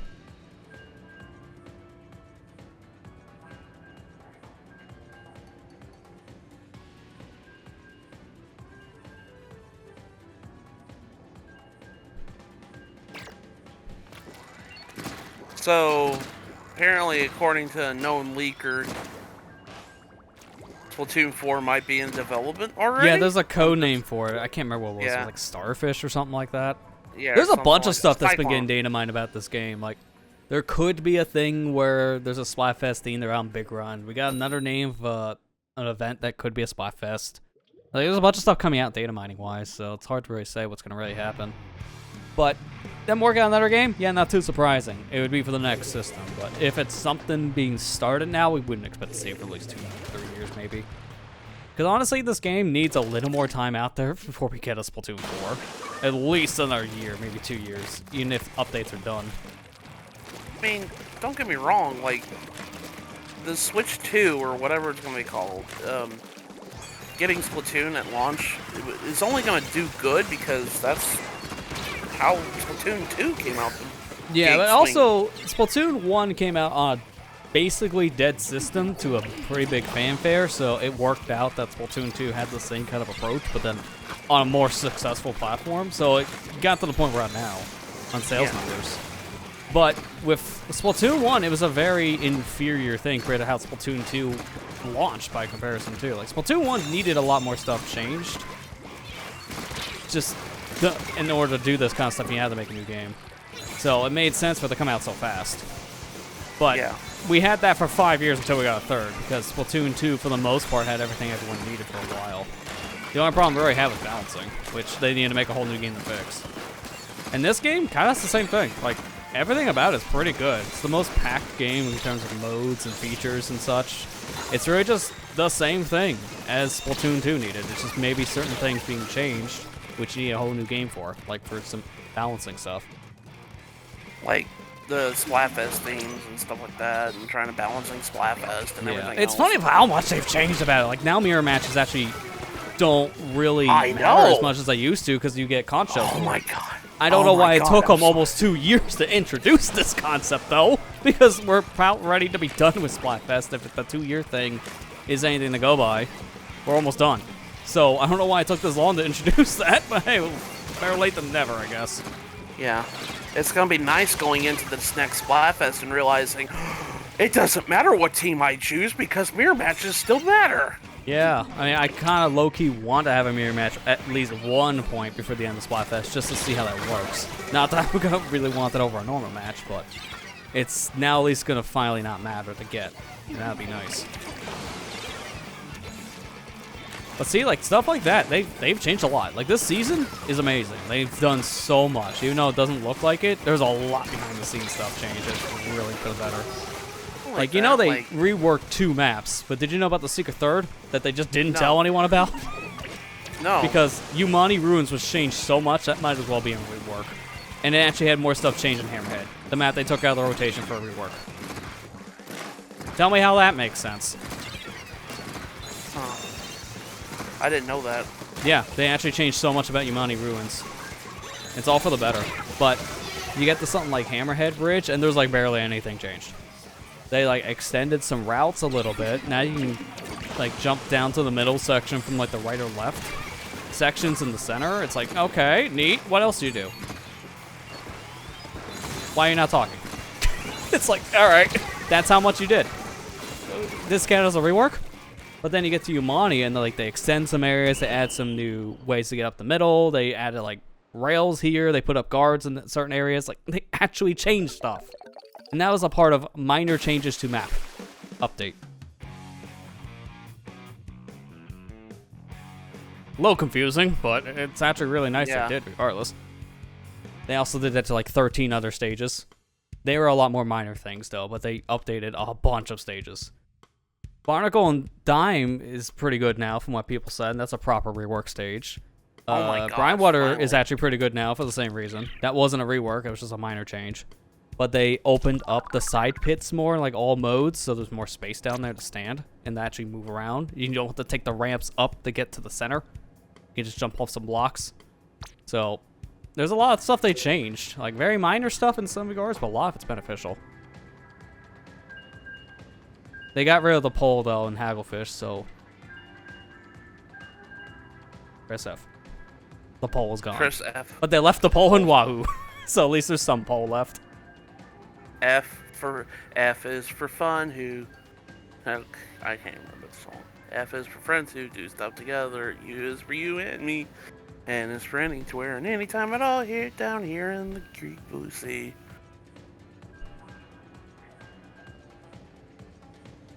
Pole's gone. Yay. It was kind of a random thing they put in Hagglefish, so it made sense to finally remove it.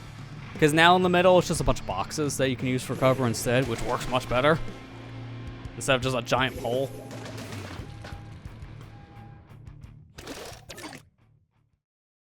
Uranium. Oh yeah, Plankton was saying. I remember that. I haven't watched SpongeBob in forever.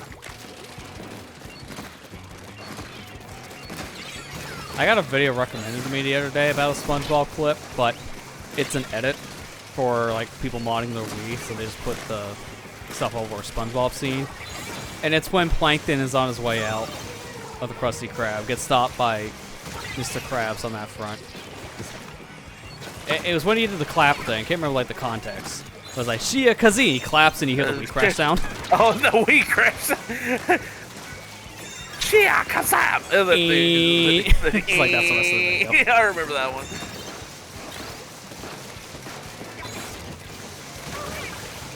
Man, that guy got demolished by 2 hammers and I got both kills. I'll take it. I saw a SpongeBob meme earlier today. It was funny. It was it says when you like a post that's AI art by accident, and it's that scene from whenever Patrick and SpongeBob were cleaning, or not cleaning, painting Mr. Krabs' walls in his office. Oh yeah, I remember that episode. And then SpongeBob's like, "Yeah, we got everything. Everything's covered in paint." And then it's like, "Jumping Juvas, what's that?" And it starts see the AI art onto the AI art. Yeah, that's pretty good. It's so funny because it's like The Simpsons. If there's a scenario, there's more likely a scene in that show that fits that scenario. Oh, 100%. No matter what you can think of. The Simpsons.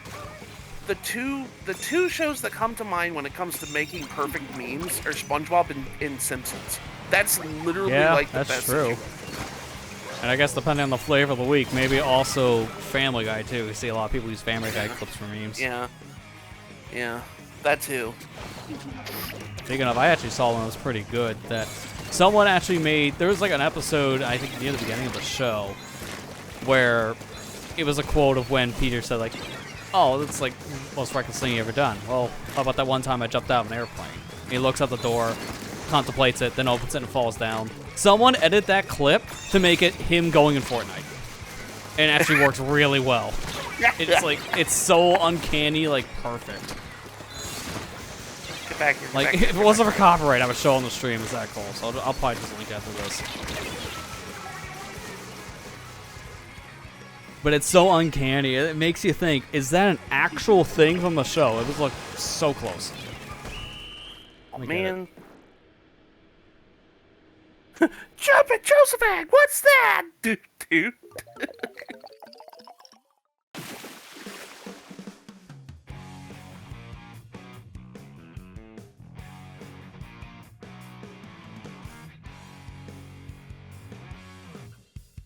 we go. Very easy to find, thankfully, because all you gotta do is just type Fortnite in my search history. It's the only Fortnite result for obvious reasons. That's the clip I'm saying in question here for an edit that is so uncanny. Like, you watch the original side by side to this, you can see it's a, I would say kind of like a trace over in some ways. But it's so good. And it actually has an impersonation. It's not AI for the voice.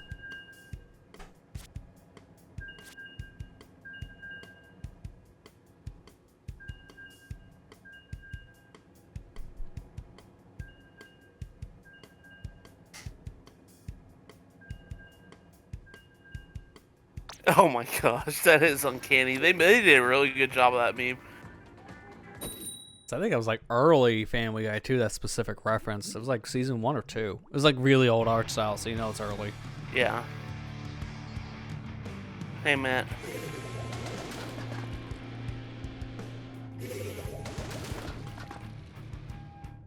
We're both on the same tower. You don't need to be on it because we're both at it. Yeah, I realize that.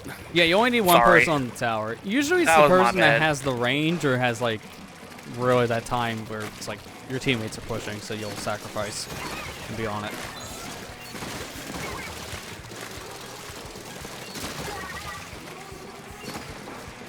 Yeah, I realized that. That was totally my bad.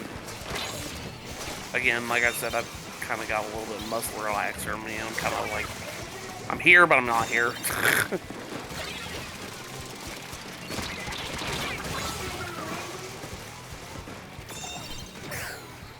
Oh man, dang it.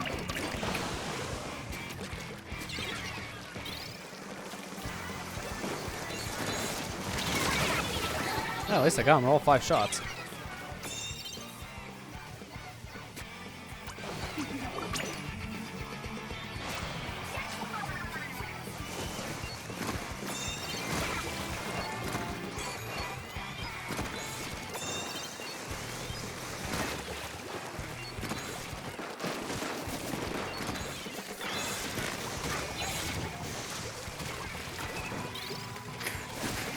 Come on, Lois. Do you remember that time I was in Fortnite? And you know, whenever I hear Peter Griffin in Fortnite, I just think of that one clip, real life Peter Griffin. Yeah, the grinding gears thing. Yeah. You know what grinds my gears? Fortnite. And then he somehow got into it, so in some ways that joke comes full circle officially. And no one expected it. Real life Peter Griffin here. You know what grinds my gears? Fortnite. I don't even play Fortnite. It's like, oh, God, come on.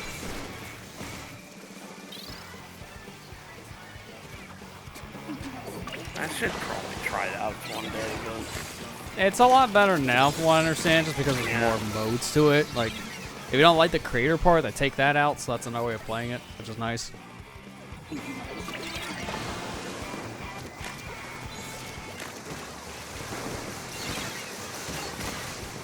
oh, jeez, no. Gosh darn it. Nope. Yeah, I can't reach. The problem with the hammer is that if someone's on the tower and you try to use it, they have to be on the edge that you're facing. Because otherwise, the hammer doesn't do a dang thing. That's, again, I don't know why they picked this specific mode for the challenge. It makes no sense. It would have been better if they had zones, or even clams.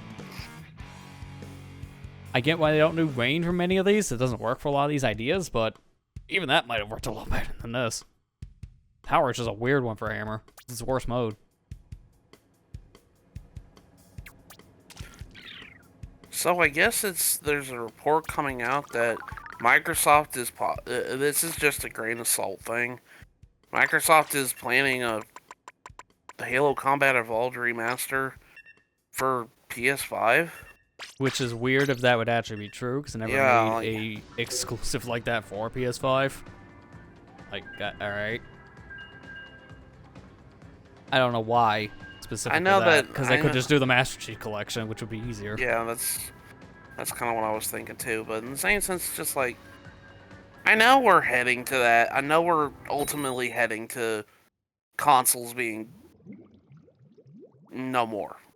Yeah. To put it lightly, we're heading towards the all-digital future where everything's going to be available on whatever device you have. And well, I'm not really thrilled about it. It's still just weird to me that even the concept that Xbox could be putting their stuff on other platforms like that. It's weird, but I understand why they do it, and in a lot of ways nowadays I'm actually starting to prefer it, because it's better for the consumer if they don't have to buy everything, because it's already been coming out, like Square themselves have flat out come out saying, yeah, we're not going to want to do console exclusive really anymore, because it's just not making any financial sense. And now there's talks of all their stuff just going multi-plat almost immediately. So, like, companies know it's not doing that good anymore to just release something on one system and then just call it a day. It's not. Yeah, like Octopath Traveler 1 just came out last night for the PS4 and PS5. And Xbox got Octopath Traveler 2. I was like, yeah, it was. You could kind of honestly see Square's like, yeah, we're not doing it. Yeah, it's Nintendo's the only company that's always going to keep themselves, like, in-house. They're never going to want to release things on other systems, because Nintendo's control. They don't like putting their stuff on other platforms. It took them years to finally consider that, and the first platform they chose was a mobile phone, because it wouldn't directly connect to them. It would be fine for competition's sake, because people could still buy their systems for their games. Yeah. They didn't want to put their games on, like, the PlayStation, the Xbox. They knew at that point, what's the point of making a system? So, let's keep it. And most of the time, their stuff's a lot more cheaper than when I say stuff, I mean the consoles. The console's usually a lot more cheaper than... It is usually, but it also, for a very obvious reason. Like, their consoles are also much cheaper. Like, they have lesser hardware in it. The stuff in general might need to be replaced sooner. It's like, you're getting what you're paying for, that's for sure. Yeah. Not necessarily to say it's a bad thing, but you can also see where they cut corners. That's a company. You kind of expect that. They need to do something to make a profit.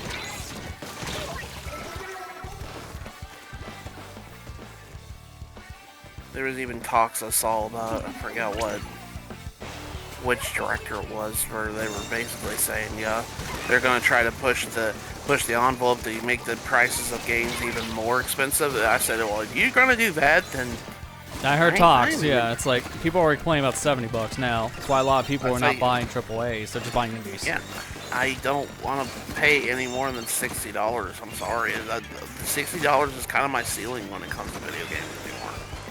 Like, look, I don't care if it's $70 if it's worth that value. It's just nothing's really proven that. That's the thing. Yeah. The only thing that's really kind of proven that, and that's just because, good lord, I put 500 hours in the game. I think I got my money's worth for it, but Tears of the Kingdom. That was worth it. I disagree only because Breath of the Wild feels very similar as it's 60. Yeah. That's why that was a little harder to argue, only because we have another game that's basically the same thing in design and it's cheaper. So even Nintendo hasn't proven like that $70 worth it yet. I said, that's why I really said like that was kind of the only one that I can really say that.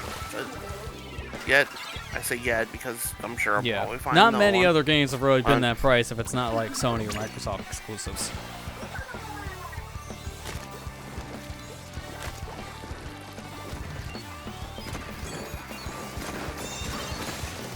AAA gaming is getting a little bit too ambitious, I guess that's the word I'm looking for. Yeah, they're kind of pushing the envelope in like the wrong direction in a lot of regards, so that's why it's getting a little much. Like I think I mentioned this last stream, it's just like I'm not done, I'm just like burnt out of AAA gaming in general because everything's starting to become samey. Ooh, nice. And I think that has something to do with the fact that when I don't go for realism graphics in video games anymore, I want style, I want art design, I want art direction. You know what I want? Stuff like that. A good quality product that actually feels worth my time. Okay, that's because there's too many things out there. I don't have my time to spread on all these 100+ hour games. It's just not happening. Yeah. Honestly, I don't care if the game looks like a turd. As long as it's fun, and I don't care what it looks like. Yeah. Some of my favorite games of all time run at horrible butt-cheek frame rates and look bad by today's standards. But yeah, I still play them for a reason. Okay, I got one more. I gotta win one more game. And I get my shell token. I think that's kind of where I was going with my comment. I've been like, yeah, I get what you mean. Like, I'd rather, I wouldn't. When it comes to graphics, I don't care about realism. I just care about, you know, if anything, when it comes to graphics, I want like an art style. I want something defined. Yeah. I want something defined that I can remember the game. If it was too realistic, I won't remember what the game is that much.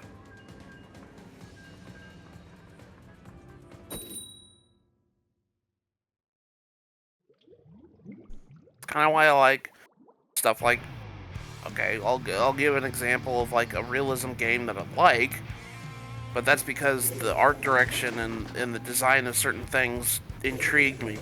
A good example of this is modern day Doom games. I like the art direction, I like the gameplay, I like everything about it, you know, and I like the design of the demons and everything else. I think they're pretty neat. That's why I like that kind of stuff. That's kind of what I look for in a video game. I don't look for like, oh, I can the horse's junk swell and heat. Who cares about the horse's junk? I don't care about that. But devs are like, we put so many hours into these balls. You better like our balls. And it's the most out of context thing, but that's where gaming is going at this point. And it's like, what is this? What are we doing?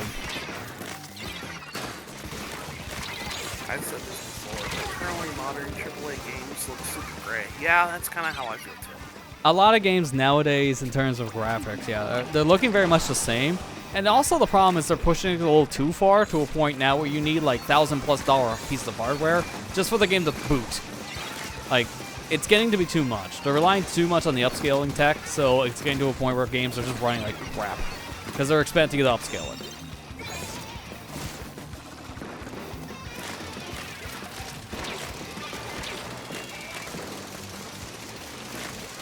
Did beat Tales of Rise on yesterday.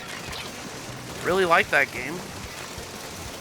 I wish Bandai Namco would like the series. Yeah, instead of just getting rid of all of them. because why not? It really, really made me upset because I'm just like, I really, really like Tales of Arise. Why is Bandai Namco just sleeping on this stuff? I don't understand it.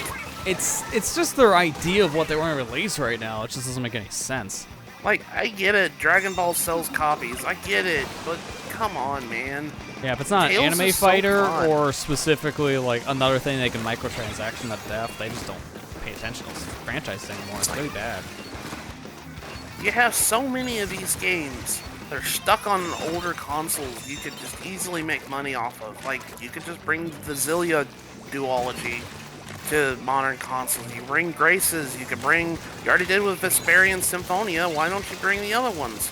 A lot of people like Abyss, why don't you bring that one out instead of being trapped on a 3DS? 3DS and PS2. Sorry, Yeah, which there. at that point, But- it's still like it's trapped on systems you can't buy games for anymore because it's good luck. That's a used market only thing. Yeah. And it's to a point where it's easy money when you really think about it in the fan eyes. Like, they don't even need to do a full-on remaster or anything. They could just easily just make it a port. They don't even need to really tweak the graphics or add new modes. They literally just port the game, make sure it boots on modern hardware. People would buy it. Yeah, I beat it last night. I really liked that game. If I got it when it, well, I did get it when it launched, but when If you I played it when it came out. it probably would have been on top contender for Game of the Year for me. Actually, kind of glad that I bought it. You know, they made in a sense of like that was a game that I could buy a PS5 Fucking for. stamp, I swear. I know it was on PS4 too, but you know, it's, when I got it, we just got the PS5. I wanted something on PS5 to play. You know what I mean? Because you know, Sony doesn't care about anything Yeah, else. Sony doesn't played on put that things console. out. I think you can still count how many games that are on PS5 exclusive probably on like your hand twice, essentially. Like it's less than 20. Just one game, game to fly. I can't remember the rest of the lyrics of the song. You know what I'm talking about. Yeah, I know you've referenced it before. I know the one in question. Nice. Didn't think it would work.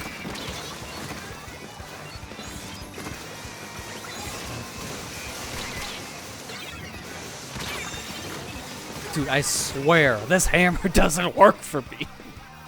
How did I not trade that time?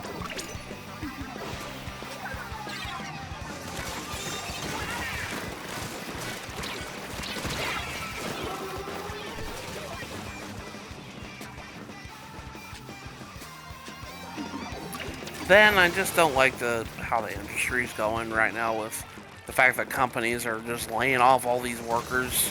Oh yeah, I'm industry's just like, horrible. you know, the industry's in just general. bad. I don't like the fact that so many people lost their jobs this year. It really kind of bothers me because I'm just like, you know, yeah, it's I like, understand that feel. yeah. Like, that's Overtime. why it's like, I had that whole talk Tuesday at the start about the Twitch price thing, because I know a lot of people can't even swing an extra $1 a month, but it's like, it's great for me. Oh, of course, that's the one moment I had to get off tower because I was going to die. It's great for me as the streamer because I make more money, but it would be bad if people actually stop subscribing. Then I lose money. It's a catch-22 situation. There's only so much you can do as, you know, indirect third party. Yeah. But it's like, it needed to be done. Like, I'm sorry to say, but the prices had to go up at some point because it's like people aren't getting enough money anymore from their paychecks. Everything is so expensive. Just going out to buy 5 items at the grocery store, if it's not a $50 bill you have in your hands, walk out. Because those 5 items are probably going to cost about $50.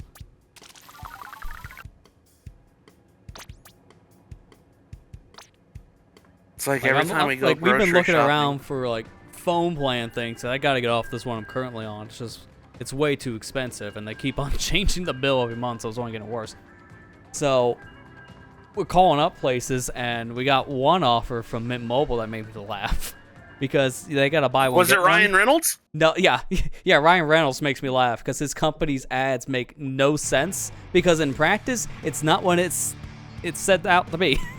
So the guy says we don't screw over customers, and guess what? The first conversation I had was with Mint Mobile, or like someone I knew had with Mint Mobile specifically. We got a buy one deal. It's not buy one get one. Buy one. It's supposed to be a $45 you buy one get one, and it came out to $90. It's like, wait a minute, isn't that just buying the deal twice? So it's not a deal. That's just normal. And then you go to the website. It's like, no, it is buy one get one. So why are we getting quoted $90 for a $45 plan? It's like, all right. So remember that ad that he keeps on running right now that says we don't, you know, F over our customers because he has to curse every 5 seconds because it's cool? Even though I say it's cringe. Yeah, that's a lie, because I immediately saw the exact opposite.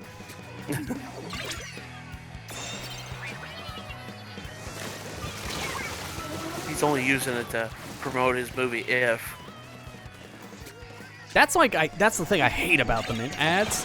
It has nothing to do with the phones. It's all about Ryan Reynolds. Like, who wants to buy Ryan Reynolds? I want to buy a phone plan. It's like when you walk in a grocery store and you hear a person talk about their life. Like, I'm just here to buy milk. I'm in soup. Why are you in soup? Go to the next aisle. There's still soup. Why are you buying clothes at the soup store? Well, there's my quad.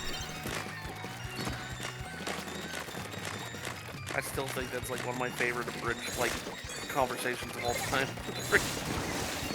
Why are you buying soup at the soup store? Or why are you buying clothes at the soup store? My bad. Yeah, no, same idea. Oh, another one made me laugh today is trying to also get a phone paid off, go to AT&T for it, because that's the carrier, unfortunately. More on that in a minute. And we're trying to like get off a plan, and they're trying to sell us with a plan that's like $80 a month for 2 phones, and I'm like, didn't we literally just look at another one from another contract company that's like $60 a month for the exact same thing? It's like, why is everyone trying to upsell? They're doing a terrible job, because I immediately see through it. Like, every time. We were literally just there to pay off a phone that has like 9 months worth of payment plans left on it, but the payment plans are $5 a month. And the guy's like, no, man, you don't want to get off that. You're saving money. It's like, oh yeah, I'll save a whole whopping maybe like $10 by the time we're done here. Whoop-de-frickin-do. Yeah. Like, who cares? Do you know how far $10 will go in this economy? Not very far. Yeah, exactly. Now, unfortunately, it doesn't get you 2 subs to my channel. It gets you 1 and maybe some bits. But I'd appreciate it anyways. Please throw those things my way. Because I'm getting charged $80 a month for a $60 phone plan. This is why I just want to cut my phone off entirely. Like, I just taught the people online, just get rid of the phone. Maybe then it won't go off every 5 seconds. Because I'm still getting spam calls a month later, like every 5 minutes. So that's already been fixed. So why would I want to keep your service? Not to mention here, like, towers keep on going out. That's why it's like, let me circle back to the AT&T thing. There's why. Why I don't want them. In this area, the signal's so poor. And yet we're getting sold to, like, stay here. It's like, I don't know about that one, Chief. I want out. I'm only on it because of a family member putting me on their said plan, and we split the bill. So it worked out, but not with the bill going up literally like $100+ every month. It's literally like, AT&T is kind of dumb when it comes to billing. Just like Comcast with internet. Well, thankfully, they've been consistent for years now, so like that part has calmed down. But it probably takes like twisting around so many arms in the sales department to finally get a deal that actually sticks. I mean, that goes for any company, because, you know, company bad. Insert company name here, and it's true for every single company. I can't think of a company I dealt with that actually was a good experience. To put it in Splatoon memeage, so-and-so company fell off. Essentially. Got my shell out cooking, yay. Asus, more like a sus, am I right? Did you scratch the paint? Did you scratch the paint? That'd be $200, please. Stop talking about Among Us! I'm tired of hearing it!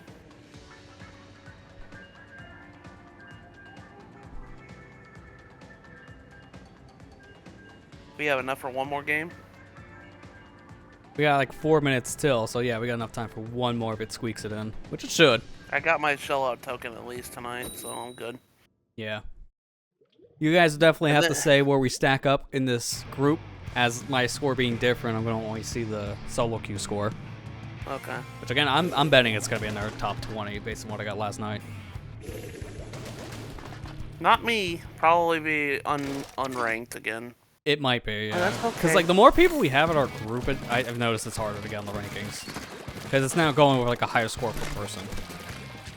I mean, it's fine with me. I just accept my mediocrity in this game.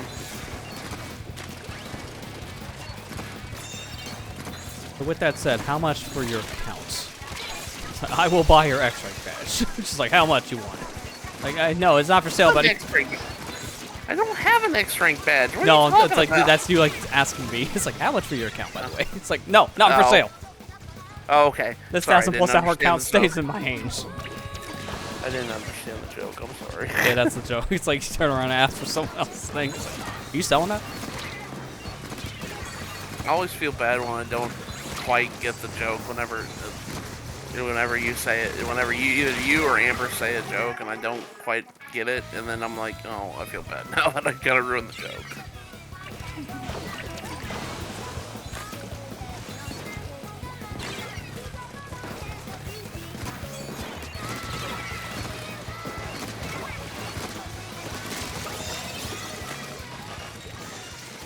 Hey, at least I got him off the tower. Cyan fell off, or whatever color this is. I don't think this is cyan. I think this is turquoise. Yeah, it's more like a turquoise color. Cyan's Although it depends on your blue. screen for how this color be. For all we know, this could be a brown if your screen's bad color calibrated. Or you're colorblind, maybe. To be fair, at that point, you just turn the colorblind options on and all the colors are the same thing. I'm so glad they added that. That's such a nice feature. to have. Especially with updates and they add more options for it too, so it's more Yeah. defined. Like, there were pretty good color options beforehand, with just like the one toggle, but like having two of them made a big difference. Because I heard like in the past, some of the colors were a little too similar if you're like in a grayscale mode, so it's kind of good they changed that.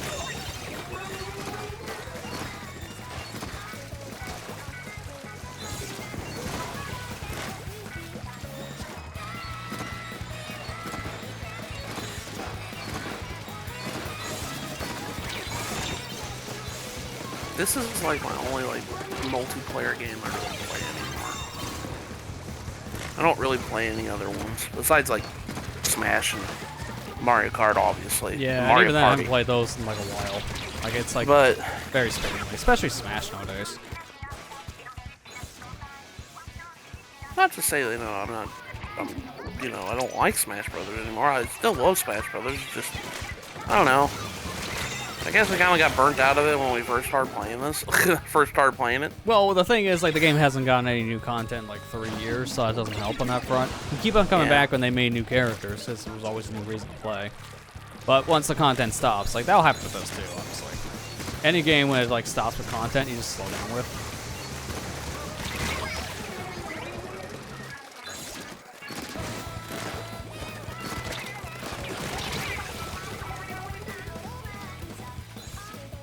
But we're very certain I think this has got to be the last season. Not just because of all the stuff they've done just with this season alone. Like, for one, we got 2 kits of the 2 new weapons. I think that's a pretty clear sign.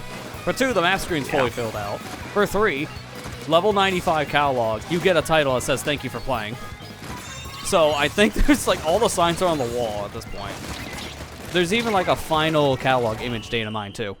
So it's like, I think literally all the pieces of the puzzle are there. Which makes sense, because it'd be 2 years going into the next season. Yeah. So, 2 years, that's all they promised for support. Makes sense. Hey, we tried that last game. That's alright. I had fun playing it. I haven't played Splatoon in a little bit, so... Yeah, this is the worst special challenge, though. It's like, I know. if I have to, like, rank the special challenges specifically, I think this is the bottom of the barrel one, only because the other ones are just so much more fun. It's like, not to say this one's bad, but it definitely shows why Stamp is like kind of bottom tier special, sadly. My It's highest fine. was... Ethan, mine was the same. Everyone was the same, yeah. 1555. So that being your highest from the group and you didn't finish level queue, that's the one it's gonna go with. Because it always goes with your highest, or whatever has calculated.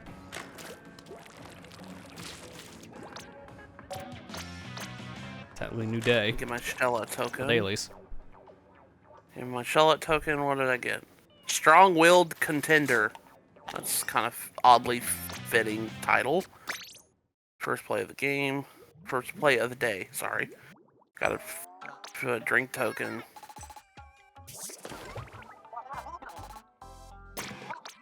That's never the one I want. Never. It's like, put the undershirt in there. The one that actually has, you know, use.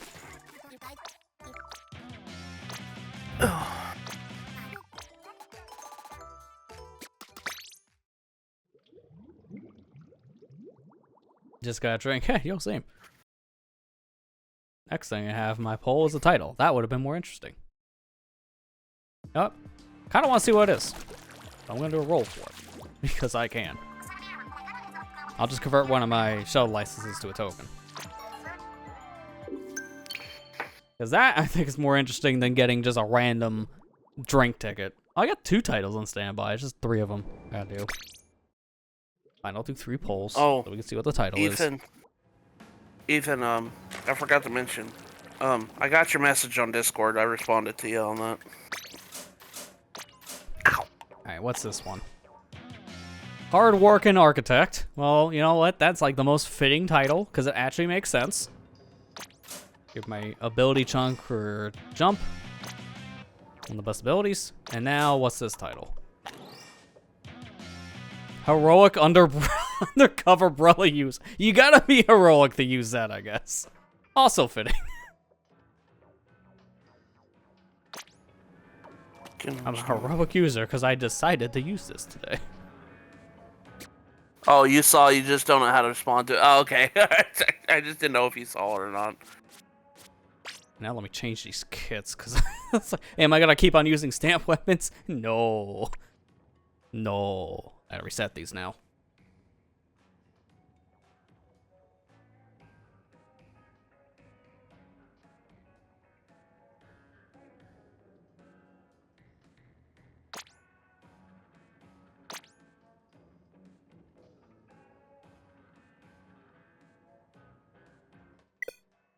I love amiibo technology. Works great every time. But no one.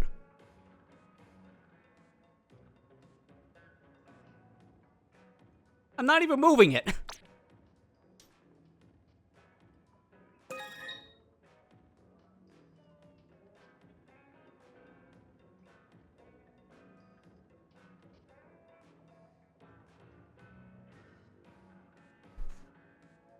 I miss, like, the dedicated NFC spot on a controller. Just saying. I do too. I do too. I really do. Do you remember the Wii U gamepad? I don't remember having any issues with that one. Oh, when it came to amiibo, yeah. I think the only times I ever had where it just didn't scan was if I, like, nudged the figure off the spot. That's it. But it's like to get it lined up on the Pro Controller is kind of questionable at best because of the buttons being in the way, and then don't even get me started about scanning on a Joy-Con. Ugh.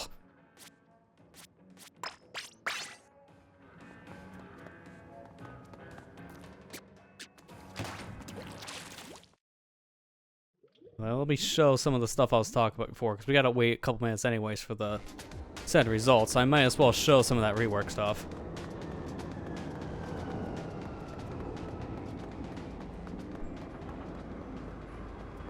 Long walk over. Hold on a second, I'm trying to... Where is it? Here's Hammerhead. I want to show the Hammer one first because like Turf and Zones are the ones that really got changed. The Tower, Rainmaker, and Clan Blitz, from what I understand, barely got changed. So we'll just focus in on like Zone.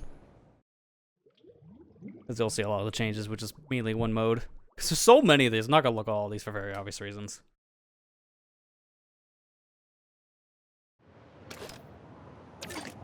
So immediately in the beginning, you can already see some of it change. Like, I don't think this was a ramp before. And this section here actually kind of got gutted a little bit on the right. Because this used to be a platform here. Now that doesn't exist. So, a little odd. In some ways, you have to remove some part of the level for people at spawn, sure. Alright. But this area is a little wider, which is kind of for the better.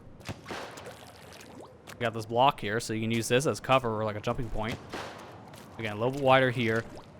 The big thing, though, is like in the center here, because in this section, in the past, you just fall down here, and now you're stuck. You have to go around and then back up the ramp over here. And now you're back over, like, to a spot you can feel a little more comfortable with for battle, but they put a sponge here. So now you can actually get back up. That's nice. Oh, wow. And this area is just wider in general. Like, there was not this much walkway before, so that's nice. And then down here, as you can see, a little bit wider, not by much. But the big thing is on the right/left sides. Got this area here. This didn't exist before, so now you can walk over and fall down into this section to battle on the sides. It's a one-way, though. Don't know why it's a one-way, but, you know, at least it's progress. So that's basically it. Like, all right. I don't know how this classifies as a rework, but Umani didn't, and we'll get into that in a minute. Because a lot of it doesn't feel that much different. Like, it's a better version of Hammerhead. But the Splatoon 1 version is still the better map, in my opinion. Because this one still has some problems. I think that's one of the worst challenges you play in this. Yeah, I can understand it. It's not the worst one for me, but it's the worst special-based one of, like, all the special weapons. It just didn't really click in the same way. Where's the other one they did in the rework? Yeah, here we go. Barnacle. Again, mainly just focusing on the one mode, because a lot of the other modes, it's like a lot of the same changes, but more minor. Like, in tower control, they widen up, like, the areas going between checkpoints, so now you can actually contest them a little more. That's better. They want to actually fall. Want to stay up here. I think this is new. I don't remember this section being here before. It's all on paintable floor, though. That's a little unfortunate. But you got paintable wall, so you get your ink back from that. That's the same. This here is the big thing. This whole structure didn't exist before. That's really, really good. Like, this whole thing. I think this is a little wider. So it's a little bit easier. Yeah, like this wasn't here before, this little ramp. This is helpful. They still do poles because pole is funny. It's just mini pole. Mini pole hype. If it's a Splatoon 3 map, it's gotta have a pole in it. At least we can finally squid search in this map in some areas. Because this is actually kind of nice. It kind of feels a little bit like the Big Run area now, when the stage was in Big Run. Like, it feels kind of that wide in this section. But it's just really nice to have this, specifically. Like, in this grading area, you fall down. Now it's like you're stuck down here, so you have to go around this direction still. So you have to kind of climb up. But that's not that bad, really, in the grand scheme of things. I just wish this wall was a little bit closer, because then you can squid search up above. Like, there's still some missed opportunities with the brand new mechanic in the game that never gets used. But, you know, maybe it's Splatoon 4 will finally remember how to squid search and put walls in the game.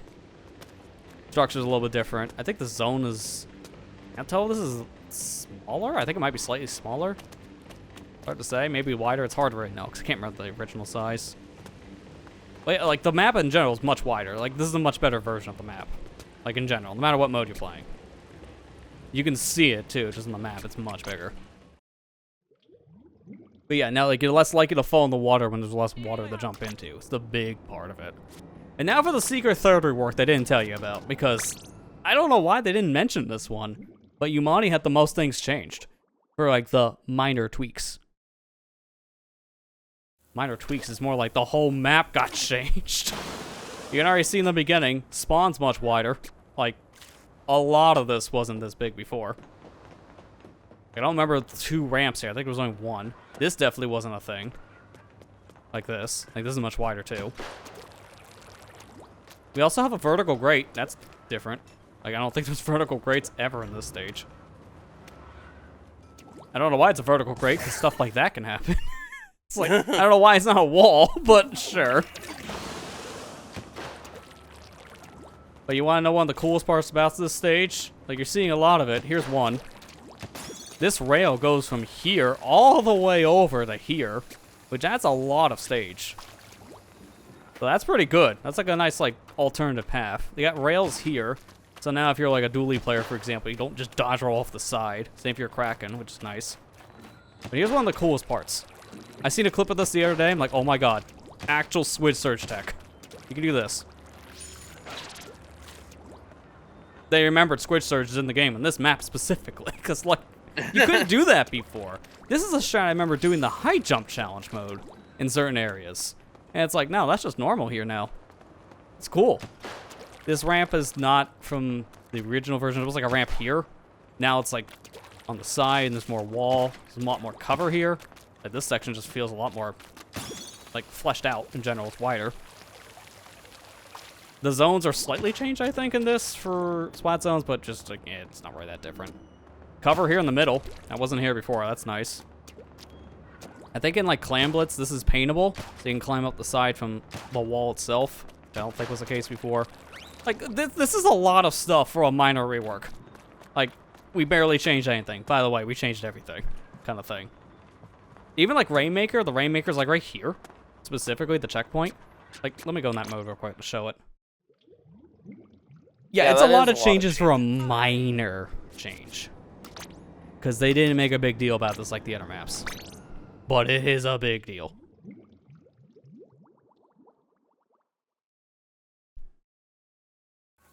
Like, of all, like, the brand new design stages, I think this is one of my favorites already in a lot of modes. It just works really well for it, no matter what mode you're playing. And then you get, like, the stuff they changed here. It's like, wow, they did a lot. One of the modes, it might even been the one we were just in before, but there's, like, a block to stand on here, and then you jump up. There's also this. I don't think the balloons were here before. Probably didn't help to show Rainmaker. I picked Blaster. But you can do this now. Because this is closer. You can actually just make that jump. In the past, I think it was right here. Like, right on the incline area. So it made fighting in this area kind of a pain. Because there was just, like, a giant platform in the middle. But now, it's a lot more open-ended. There's a lot more space. And then you can take, like, this route here. Which I don't think that jump was really a thing before. These platforms are closer. Now you can do a jump. So now you can just go this path, which is nice. Or you can go, you know, the same way you did before, but there's a lot more stuff in the way, so it's good for both attackers and defenders. Like, there's a lot of stuff changed here. It's really nice.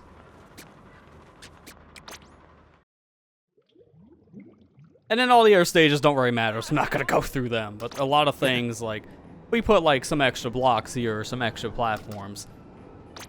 And we have to show the big old F change. Like, this is, like, the most noteworthy thing in Haggle. His pole is gone. Because everything else you see is basically the same. Like, this stage has went through 2 minor reworks, and both really haven't changed much. But no more pole. That one rework change is now gone. Rest in peace. Well, rest in pieces, because he became boxes. Yeah, this, though. I think that was worth getting rid of a pole for. Like, this is better. I don't know why they put a pole here to begin with. Pole was weird. But the boxes make sense. You climb up here. You got an inkable area that you can actually, you know, refill ink on, which is nice. And then you can hide behind the boxes. They gotta do it for the memes. That's why they did, because they know that how much Splatoon players like poles. Well, the funny thing is, they started the meme. Like, we didn't have pole meme until they made poles in, like, every stage. I think on, like, one of the layout, it might have been tower control for Hammerhead. There's just a random pole in it. So, like, they know. They keep on doing it. You know what? I gotta show this last thing while I'm here. It's because it's controversial. The new stage. Oh gosh, don't Do you know about this one? Controversy. No, don't do controversy on the stream, please. Please don't. It might have been faster if I had someone do this in the private game. Now thinking about it, but we're here, so I'll just try. Is there any way to kill myself fast? I think I have to wait out the 60-minute timer. 60-minute timer. Yeah, we're gonna be here for 60 minutes. Get your popcorn. 60-second timer. It's fine. I'll use that time to explain why this is kind of a weird thing. Like, I'll use this time to explain why I don't really care for this map. Period. It's fine. I just have problems with it. It's like Skipper Pavilion from Splatoon 2, but worse. Alright, I gotta be, like, right here, I would say. I gotta wait for the timer, though. So, while I wait for the timer, here's how the map looks, right? And this is why I say it's like Skipper Pavilion. Like the last stage we got in Splatoon 2, you start on, like, either side, and then you go all the way to the middle for your objectives. Like, everything's down here. Although Clam Blitz, I think, like, the clam baskets are, like, on the edges here, near spawns. But, like, every other objective, you're going way down here. And that's, like, my thing I didn't like about Skipper. I did not realize this is pushing me. You know what? We'll do this in private. It'd be easier. That's the one thing I don't care for the stage. There's a lot of, like, we gotta go everywhere. Oh, you may have noticed one thing. I'll show that really quick. And then I go in the private. The one thing I don't understand on this stage is, like, all the modes, except for 2, have this area open. And then there's, like, these 2 modes that do this specific thing, which is stupid. And that thing in question is put a giant wall here. Why is this here? Like, you come up here, you jump down the wall. Alright, how do I get back? The answer is you don't. Now you're just stuck in this section here. And now you gotta go to the middle and then, like, fight in the middle. And also, who put a moving platform down here is, like, why? This is, like, the weirdest thing to put in the stage. Like, this specific one. The others are fine. This one just... it doesn't help anything. But this wall is here in, like, Tower Control and Turf War. I don't know why. It doesn't need to be here. Construction update. Tear it down. That'd be nice. Because I noticed that I played a lot of the stage in Tower Control, and that wall kept on becoming a problem. I guess I'll have you jump in a private game so we can show the Rainmaker thing I'm trying to talk about. Okay. But let's see where we stacked up. Now the results are in. So I should be a top 20? Yeah, sure enough.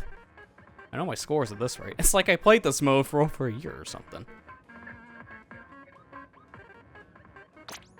Let me go check my rank. It's probably crap. Here we go, private. Yeah. Yeah, you guys both low tier. Rank. So you were, yeah, I mean, that's fine. You guys did, like, what you can. Obviously, in the mode. It was hard because of every time we turned around having problems.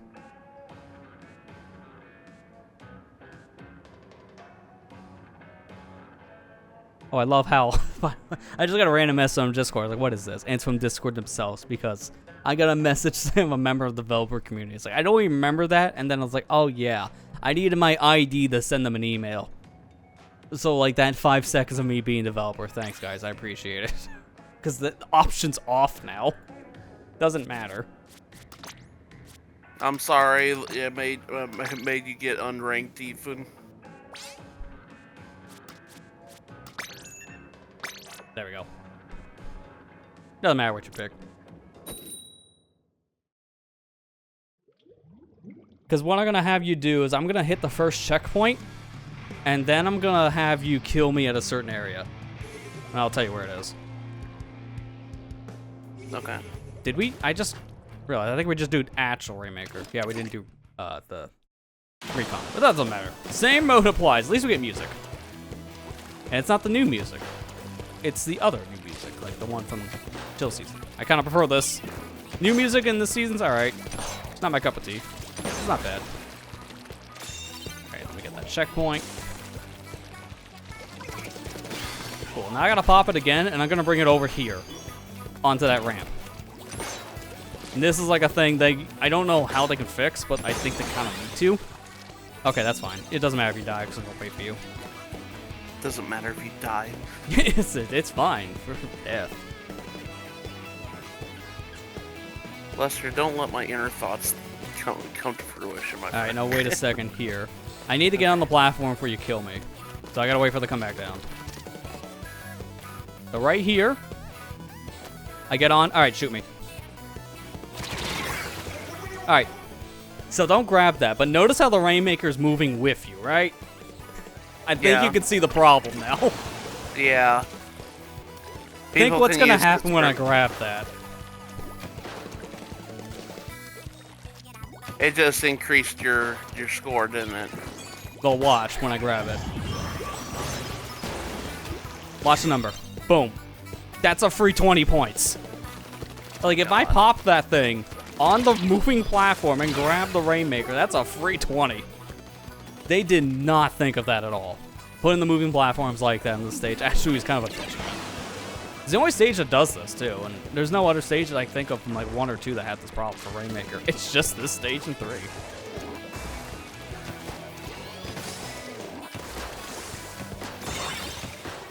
So yeah, big oops. Should have probably not had a moving platform in a mode that has a moving objective. That's not good. Yeah. Didn't think this through. Big oops. Hey, Super Spyro. And how you doing?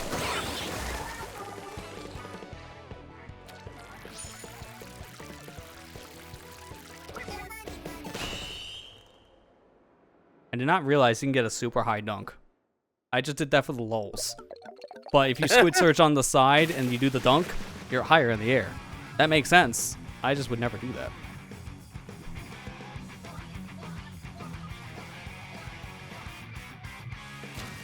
Happy Friday, Junior. Yeah, I guess you're not wrong.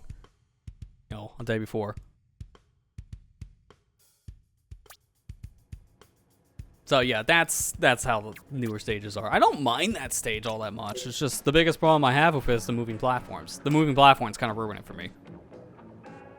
And then also the random wall and tower and turf war. Like, why is that there? Kind of problem. The rest of it's fine. Like, the other modes are great. Tower's the little weird one, and Rainmaker's the little cheap one. Other than that, it's fine. Because you gotta think. Huh, alright. That's an interesting map, because it's probably our last one. Because that fills out the map screen perfectly. No more maps.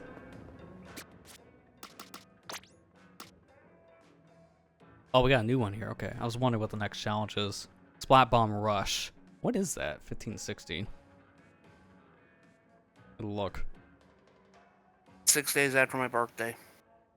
Okay, that's on the weekend. Yeah. That's not this weekend, but next weekend. That works out. Oh, yeah. How are you going to spend your Father's Day? By bombing people! Why is the FBI at my door? To be fair, I've said that word plenty of times in streaming O.R.C.A or Majora games over the years. I think I would have been in trouble by now. Like, you know what I want? I want to find bombs, and then that's when they come. Also, who's going to get up at 6 a.m. for the tournament qualifiers? Not me. Look, I did it Oh once, boy, never again. Never again. That's only because I couldn't sleep that night. Boy. Oh boy. Well, now I guess I know when the next challenge will be for Splatoon for the video's sake. It's a new one, thankfully. Yeah, that was the mode. Gotta sum up the thoughts in however many words are this post. It's in there. It was fine. I just prefer the other special challenges. I think this was like the weakest one because they picked a weird mode for a hard to use special to begin with. Like after everything is said and done with the game, Ultra Stamp is still like one of the worst specials, sadly. It is really hard to use. And it doesn't have much payout. So to pick on tower control was like, why? Don't know why they did that, but alright. Yeah, that's it. If you want to see more, check out that video. And now I finally have a thing to link in that video to say, hey, if you want to see Marlon, check this one out. Because we actually played on the dang airport. A little too much. How many games was that on airport when you think about it? It's 1, 2, 3, 4, 5, 6, 7, 8, 9, 9.5. We'll count 10, 11, 12, 13, 14, 15, 14 and a half again, but 15.